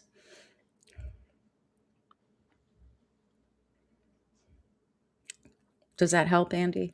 Just kidding. A lot. Well, because we spent a couple of hours on this on Thursday night, and you and I have talked about this in our one-on-one sessions. So yeah, this is just the very beginning, and as you begin to peel the layers back, and the most intriguing part for me, and it's easy to lie to yourself, especially when you're by yourself. But if you're honest with yourself, this is really a Family. rather fun exercise, and it's very eye-opening, and you find out things about yourself that you probably didn't know because you were either ignoring them or more importantly, avoiding them. One of the biggest problems, though, is like in our society, um, again, up until about 15 years ago, people really weren't focused on doing growth work like that, inner work, shadow work. But right now, like we're in a time on this planet where it's absolutely necessary that we grow. We're in a transformative time. We're in a time where the 1% is buckling down and using their wealth for evil. So, all of those of us that are standing in the light need to learn how to have a bigger capacity to have more so that we can do more for our communities, for our families, for ourselves, right? Set up new parallel structures. All of us need to be able to hold on to more. Right. And, and there are certain, forces out there that make this look like it's, woo-woo stuff, or that it's something that the self-improvement and wellness industry has taken over and has made it look like it's really easy stuff, 5-second rule, or just let them. It's not that easy. It takes perseverance and diligence and constant work, but you know what? The things you discover about yourself are just amazing. Maybe we need to change that thing, inner work, to inner growth. Yeah. Maybe we need to change that word work to growth because honestly, like it's our life's work, but I don't really feel like it's work. The I think it has more purpose behind it than most of the things we take on this planet. Yeah, And I don't think it's woo woo. I mean, these are just this is the universal laws, like of how the human brain and psyche and yeah, consciousness works. We have it's to shift out of unconscious into conscious. yeah, and these are the rules of the universe, and if you choose to ignore them, you do it at your own peril. And I use the Mr. Magoo analogy because until I started working with your help, most of the stuff that, and foundationally, most of this stuff I did believe in, but I just never did it with intention. I was just walking along my merry way, and if something good happened to me, great. If something bad happened to me, I would think, okay, something good is eventually going to happen. And I wasn't doing any of this. I wasn't labeling it. I didn't do it with intention. But now that I do, I also the rewards are far greater than just accepting what was happening and going on my merry way for the first 60 Don't things you know go smoother though? I mean, when you follow the things that we do in Charm Life, our daily things that we keep up with, don't you find that things go smoother when you start your day that way? yeah, and because the most important part is the amount of time you spend with yourself. So if you start your day that way, and until I took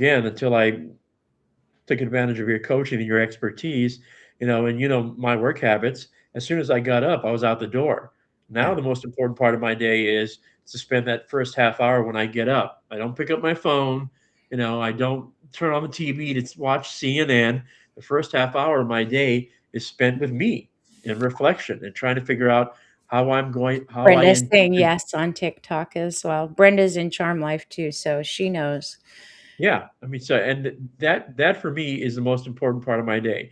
My day does not go well if I avoid doing that. So even when I'm running late, there have been a couple of times that I've woken up late and I still do the half hour. The rest of the world can wait. until I get my half hour with me in. Well, it's you connecting with your higher self and you setting intentions as well, right? Connecting to source as well, connecting to the one. I think a lot of people like we try and fit so much into one day, and the reality is it's counterintuitive, but when you slow down, things speed up in the right way. But you've got to be willing to slow it down and get intentional. You know, when Yeah. when we take on things like this, trying to break through a ceiling, you know, a low set point, we've got to take the time to figure it out. That's why, like y'all, what I talked about tonight, I don't want you to take it just as information. I want you to take it as search for these things within you. The first step to change is awareness. So, your job, if you want to raise your set point, have more so that you're not living paycheck to paycheck, opportunities come, money doesn't just come, it stays, it grows. You've got to become aware of where your nervous system is guarding and why.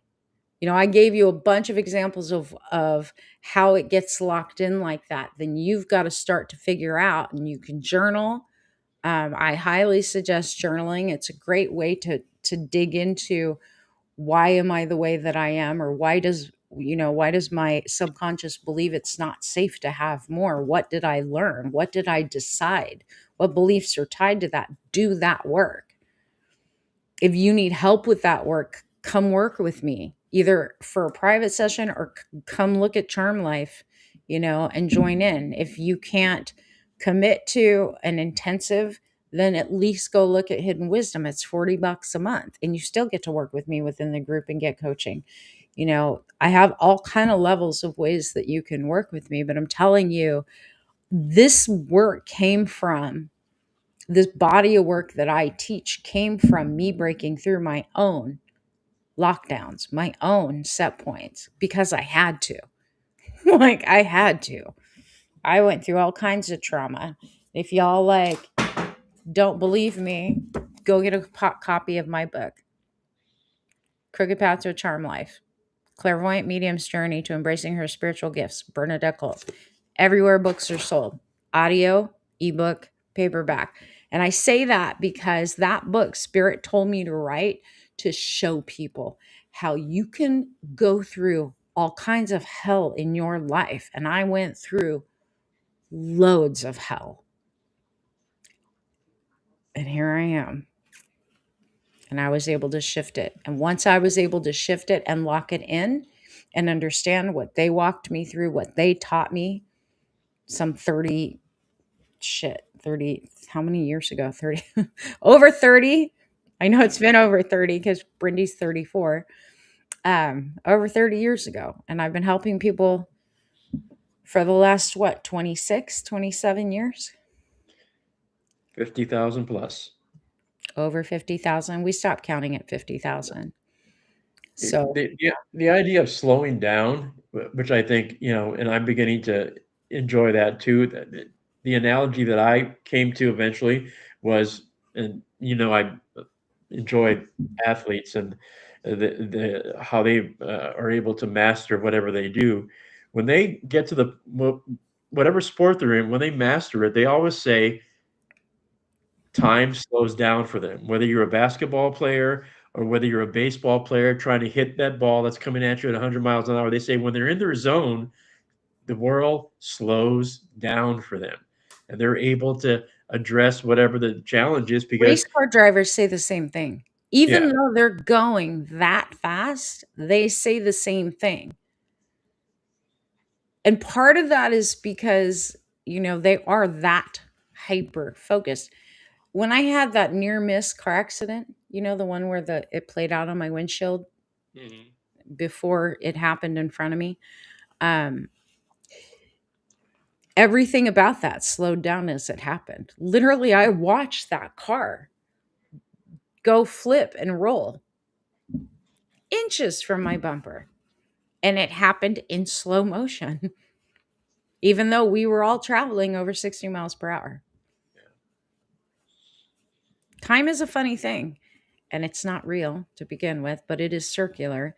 And um, the more focused we are, the more slow and intentional we can be. Funny enough, the more in control we are of what unfolds afterwards. We become more masters and creators in our own lives and in our reality. That's the one thing I want everybody to know. I don't give a shit what's going on in the world right now. I mean, I do. But I'm saying I don't let what's going on in the world, in politics and all the bullshit, determine how I feel about myself, my life, my family, my future.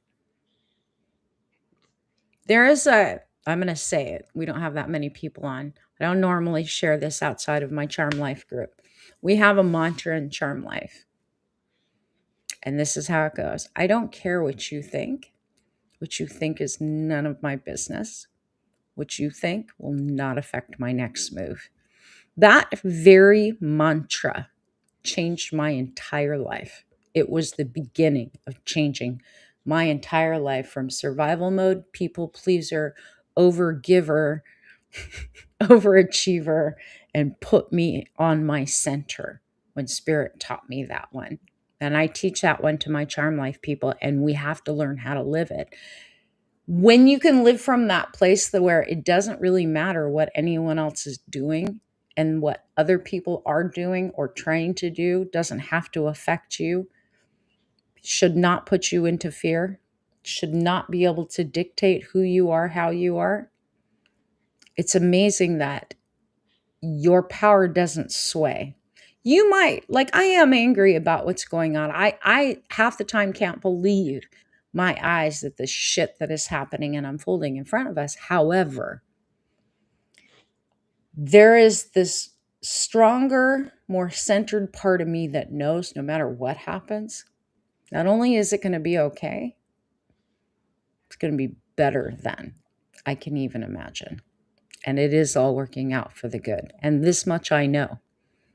So I want you guys to hold on to that for real. Sammy's saying, damn, it's cold outside. Where are you, Sammy, that it's so cold on the East Coast? I was looking at the weather where Bella is, and it was like 22 feels like 4. And I'm like, I don't miss the snow. I do not miss the snow. She said it's -3 outside. Where the heck is that?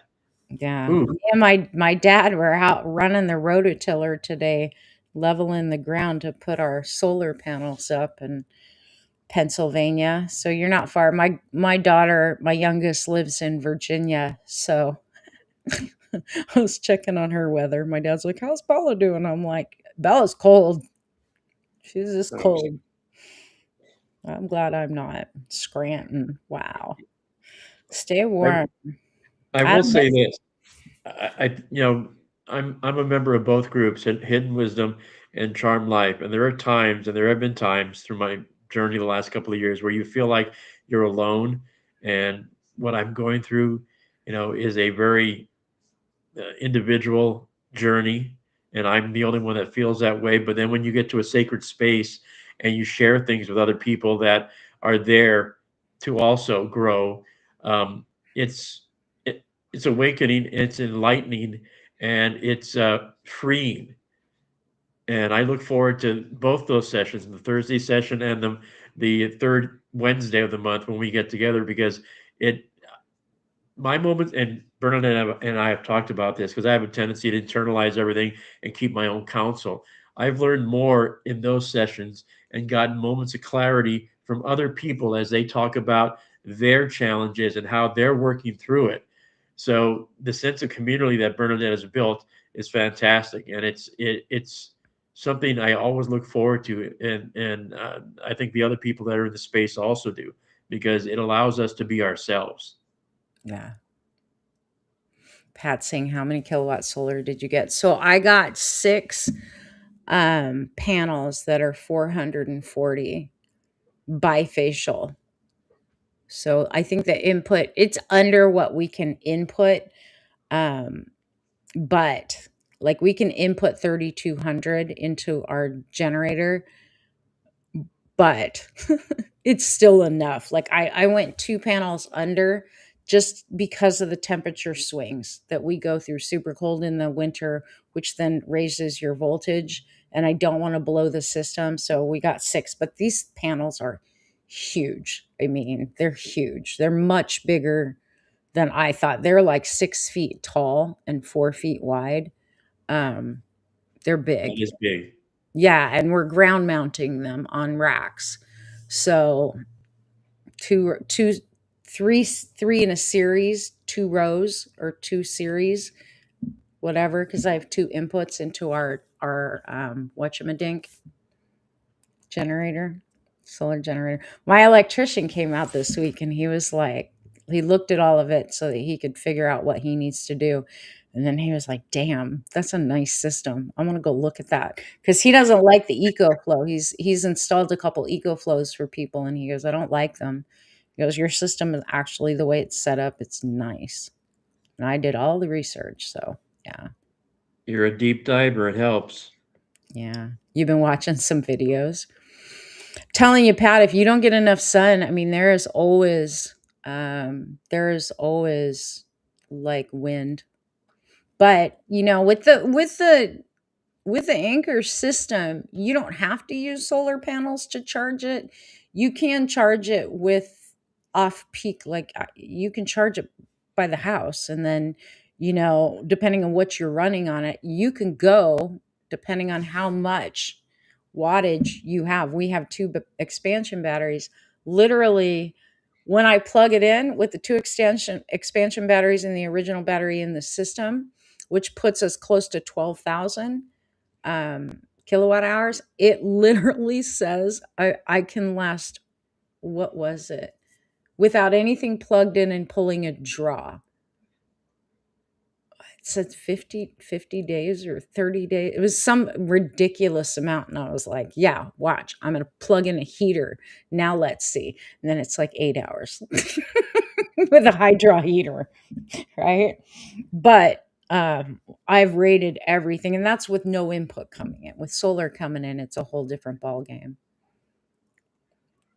Unless you're out in the open, it's dirty wind. Oh, gotcha. Yeah, we don't have enough wind here in Texas, but we got plenty of sun. So, yeah, surrounding because of your surrounding. Yeah, no, I hear you. I hear you. Anywho, you guys have any questions? Hopefully that helps. Next week, we'll get more into some of the things that hold us back on beliefs. We'll go a little deeper into the ways that y'all lock yourselves into that lower place. But I want you to start to see if you can at least get some internal shifts going. Get it to that place where it's no longer a what if. What if I can have more, hold more, raise my capacity, and it doesn't cost me more in sacrifice, in suffering? Because again, most people are afraid of loss. They're afraid they're going to have to sacrifice. They're afraid of some sort of suffering if they have more in their lives. And that could be more money, more love, more health, more whatever. So then we just stay in the comfort zone of the familiar, of not enough or just enough. It's not necessary. So start to shift with those questions and we'll see where you guys get on next week's show, and then we'll go a little deeper. Sound good? And does that help? And if it doesn't, we'll just change the whole entire program. I have to teach deeper for my charm life people. So you guys let me know. Sammy's saying thank you so much. Maybe we just don't broadcast on Facebook and YouTube. Although Margarita's been commenting. Yeah. It'll grow. It'll take a little time, but they'll get there. Sammy's saying, no, it's good. Okay, cool. As long as it's helpful. I mean, you guys have to tell me. If you guys just sit and like not comment, it doesn't give me any clear indication that this is the right material for you at this time. You know, this is stuff I've already had to teach Charm Life. Of course, I take it much deeper in there because they have the foundation to know They got a ton of tools. I mean, y'all have we have a whole like library of tools you guys have access to Almost shift things. almost too much. And the other part about being a sponge, which is what a lot of people do in TikTok and Facebook, they sit there and just listen.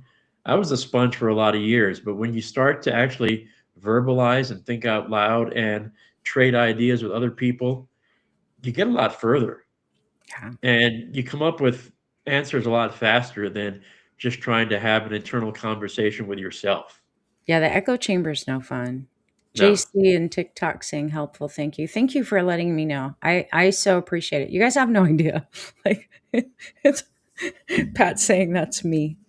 Like for real, engagement goes beyond literally just paying attention or letting me as the host and Andy as the producer know that you're here.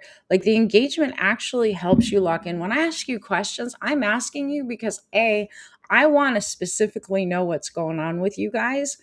The more specific I know, the more I can offer you specific tips to shift it. Otherwise, I'm just doing a general teaching. That's what I love about my Charm Life people because we're all there and we're all on camera in a private Zoom, right? So, like, I'll teach and then someone will raise their hand or I'll watch the screen and watch people's eyes either glaze over or hit that aha, I just got something moment. And then I will stop and we will dig deeper into that. I like teaching like that, but I'm trying to be of service on social media. I don't make money on this shit. I think I make like what, $1? It doesn't even pay for my streaming software, y'all. Like I have to pay, what is this? 30, what is it, 30 something dollars a month for my 39 streaming? bucks a month. Yeah. Yeah. I'm paying to be on live to help people. You made $1.84 yesterday. Yeah, it doesn't even pay for my streaming software. So just saying, like I'm not here to make money. And a big portion of people, it's funny because I on Facebook, when I was going live all the time on Facebook and YouTube for a number of years, people would be like, they'd pop up and book an appointment to come work with us either in Charm Life or Hidden Wisdom or whatever. And I'm like, how'd you hear about me? Oh, I've been watching you on Facebook for like 8 months. I'm like, I've never seen you make a comment. Not once. Oh, no, just a wallflower. And I'm like, I could have been more helpful had y'all peeped up and added some comments for real. Like, I don't do well in vague. You ask me specific Right. questions, you give me specific information. It's amazing. Like Andy knows how I nail patterns. Yeah. But I'm also much more comfortable than Bernadette is because I've spent 40 plus years, in empty rooms with a microphone all by myself, realizing that I'm talking to people one by one, and we all have different levels and moments of clarity, and you have to let them get to that point. You can't get people to that point any faster than they're going to get there. So I'm much more comfortable with the wallflowers than Bernadette is because I know eventually they're going to get her message. I don't know when it's going to happen, and I don't know why it's going to happen, but I I'm know there's all going to about just digging in and helping. yeah, So I'm like, get specific. Tell me the story. Like, give me what I need to be able to recognize so we can break through it. I'm a fire sign, you guys. I mean, yeah, I have a Pisces moon, but I'm a fire sign, double fire sign, Sag with Aries rising. I'm you're the all about take it. you're, Let's you're the torch fire it, horse. create something new. You're the fire horse coming up. I know. Is anyone else in here a fire horse? Curious. Well, the last time it happened was when you were born. So that's how long it's been since the fire horse actually appeared. I was going over my January 1st post on TikTok today. I was watching it um, to see where we're at in that prediction that I put out. Barbara's a fire horse. It's our year. A lot of people say, like, if you're a fire horse, it's going to be really challenging. I don't feel that at all. At all. Like, give me fire or give me death. Like, I love fire. I love the energy of fire. I think fire does so many things. I don't believe that it's going to be all that challenging. But that being said, we got some challenging times ahead. You know, we really do. I was looking at that video. If you guys don't know, on January 1st, my first post of the year, I shared predictions for January and February. January's predictions came true. February predictions are already coming true. I said there was going to be a whistleblower leak on the 8th. And today, we probably will find out more tomorrow. Some stuff came out about what that was. It's getting gnarly. According to what I heard today, um, it was somebody close to the president who got a phone call from a foreign intelligence officer, somebody within the circle of influence, and that was reported by the whistleblower to Gabbard, and she sat on it. Heads are going to roll. Yeah. But I predicted that on January 1st. Yeah. Just saying. And if you guys want my predictions on a monthly basis, the deep dives and the yearly, go look at Hidden Wisdom. It's $40 a month. And then you get to come into a Zoom with us and work with us. And you have access to an entire vault of on-demand classes, a ton of resources, $40 a month. Can you give us a second of the 17th? What do you want to know, Sammy? We talked about that last night. Were you here last night? I think you were. We talked about it last night. I'm happy to talk about it, but you got to tell me what you want to know. The 17th is the eclipse. That's also the Chinese New Year. Um, Eclipses are all about endings, all about new beginnings. Something's going to end, something's going to begin. Hold on and let me tell you. I'll tell you if I can open my notes. If I still have it on my computer. Oh, there it is. There's so much happening, you guys. Phew. Think of the 17th as revelation. All right. And then think of the 20th, which is when we have that Aries point, as the reality check. Okay. Literally. Because the eclipse, it's a sensitive point in the US national chart, right? Um, it can, when that eclipse happens, it can create sudden shifts in public sentiment around technology, around our social networks, around our collective movements, right? But it can also bring up a humanitarian type crisis that demands some sort of a response. So just understand on the eclipse on the 17th, Saturn starts to approach. And then on the 20th, we have Saturn and Neptune at 0 degrees Aries, that world axis point, right?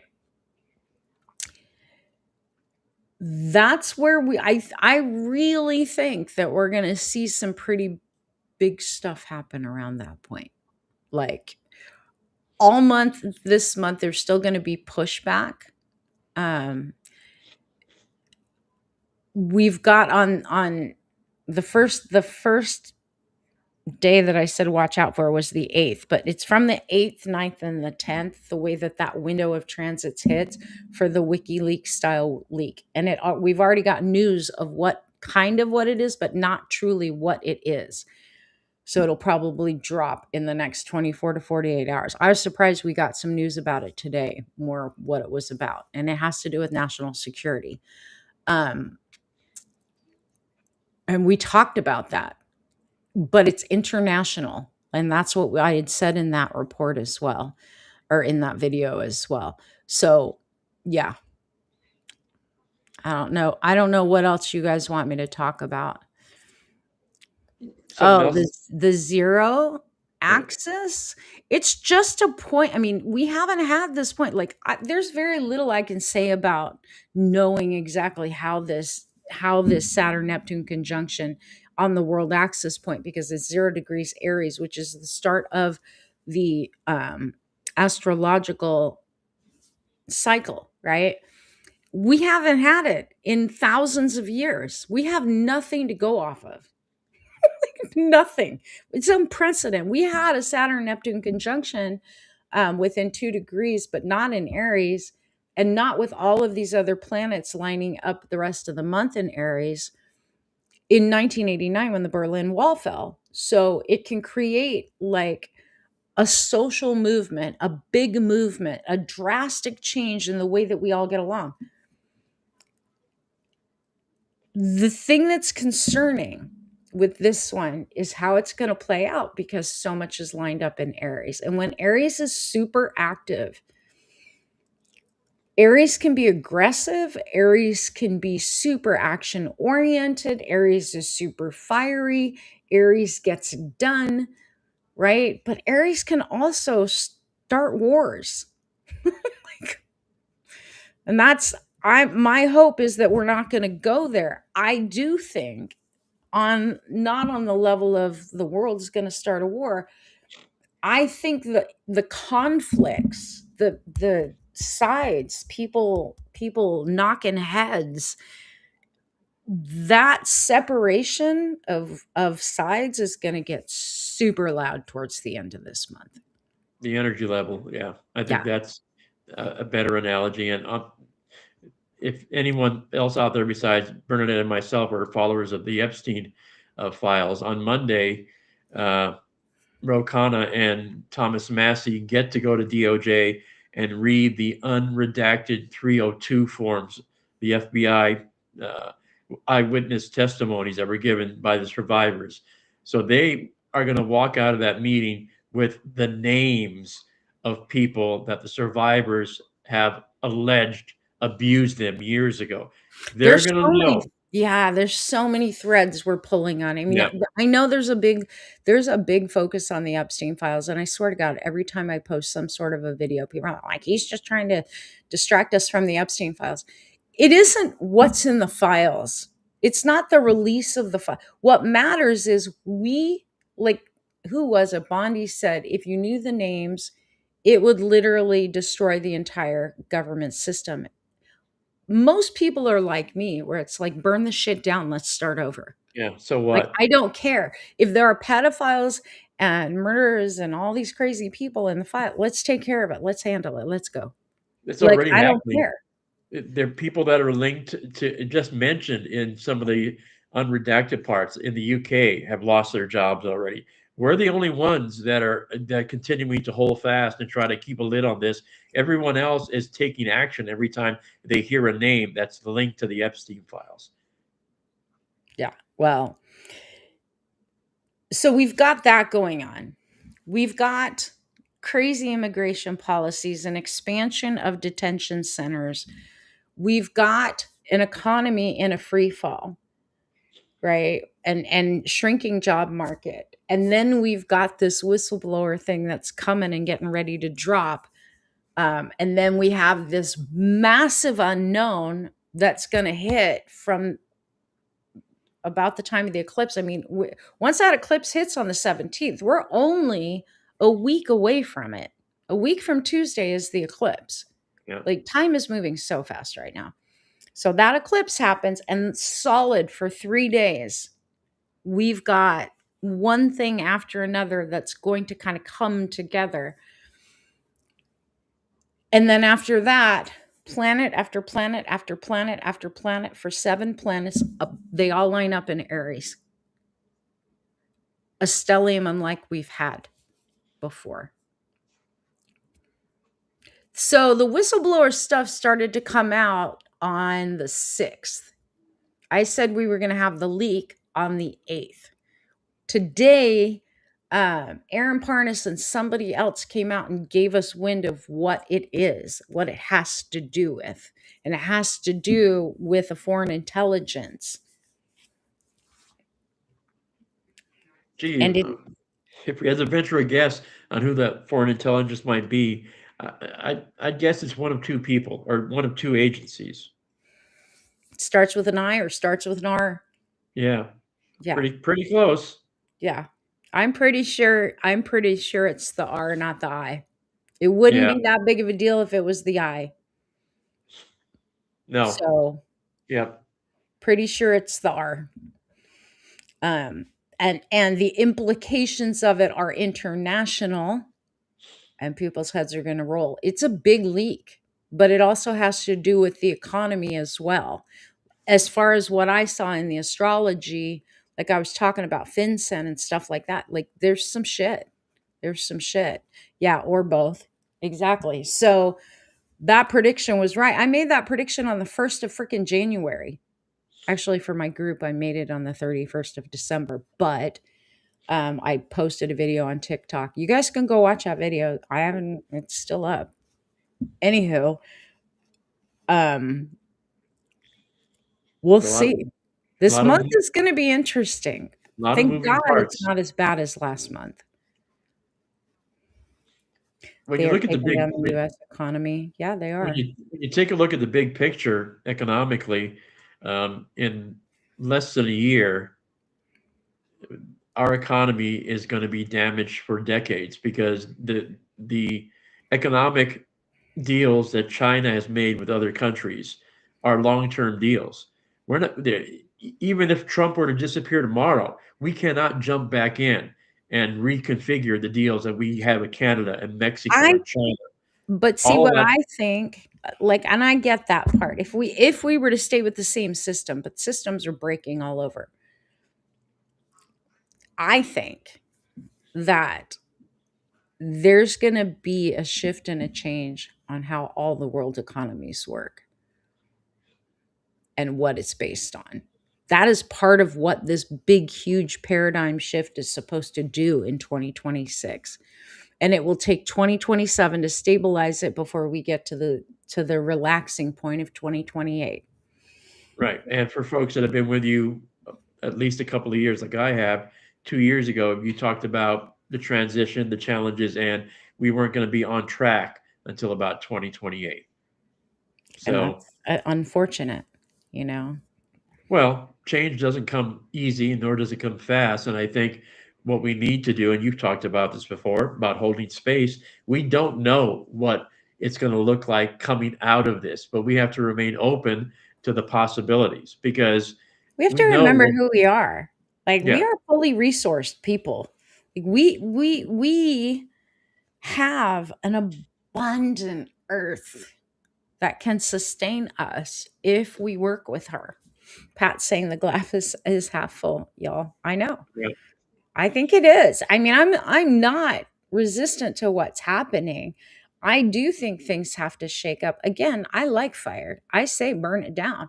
This shit is poison, it's toxic, and it needs to change. And the people that are running it need to get out of the way because all they are is extracting and extorting from the 99%. yeah. And if the 99% would remember who the hell they are, and how empowered we are and how resourced we are and how when we work together, even if enough of us are willing to work together, what we can accomplish and change. We saw it during 9/11. And that's been the frustrating part for the government over the last year because, and Minneapolis is a great example in That California. too. And Yeah. what Newsom did is a great example because those communities, Minneapolis, the people have all come together and they've proven how important we are as individuals when we come together and show the government that we are the power. Yep. Yeah. Yep. So keep that in mind. And like Pat said, the cup is half full, always is. But that's that thing right now too that I really want to be clear about, like trying to help you guys raise your set point, be able to hold a higher capacity of more, whether that more is money, that more is love, that more is support, that more is health, that more is vitality. I don't care what container you put it in. Raising your capacity to have more is actually needed right now on the planet. We have to be able to hold higher vibrational energy, and that capacity has to go up. So that's why I think Spirit wants this conversation and these teachings out there. Like it's time for us to have and hold more, even if it's in the money system, something that's temporary. It's a game. Let's play with it. Let's experiment with what does it feel like to have more. Let's play with more energy. Let's play with a higher frequency. Let's play with more support. Let's play with more love, because that is what's part of what makes this shift occur. And it's what makes us who we are as humans. So, yeah, but also what makes us who we are as divine beings. We have the capacity for so much more, so much more. And it doesn't have to include suffering. It doesn't have to be sacrificial. It doesn't have to cost you anything. It can just flow. And I want you guys to get into flow, because we got to be able to hold more so that we can be able to share more, express more, project more, anchor in more of the light. Well said. Yeah. So you guys have a good weekend. I don't know that I'll be back on tomorrow night. I hope this was helpful. Next weekend we'll come back on Saturday to finish, to go deeper in and give you some more tools. But hey, do what I'm telling you. You may think it's not a big deal to sit and ask your body these questions, but journal, find out what are all the little beliefs that are tied to it.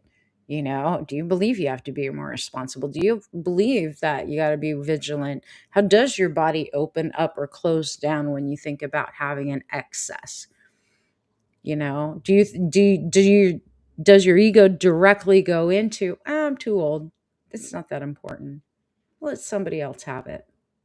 I will testify to the fact that when I started getting the internal conversations out of my head and down on paper, you will be amazed at what you learn about yourself. It only So took a couple years. I know she's a very good nudger. So I finally gave it a shot, and now I journal. And in fact, I've got my journal next to me. I bought a new one for the new year. This is my journal. Oh, that's So pretty. yeah, but no, I recommend it, highly recommend it now to anybody, especially the guys, because guys have a tendency to think they don't need to journal, but it's amazing. Cool. All right, you guys have a good one. Be blessed. Be a blessing.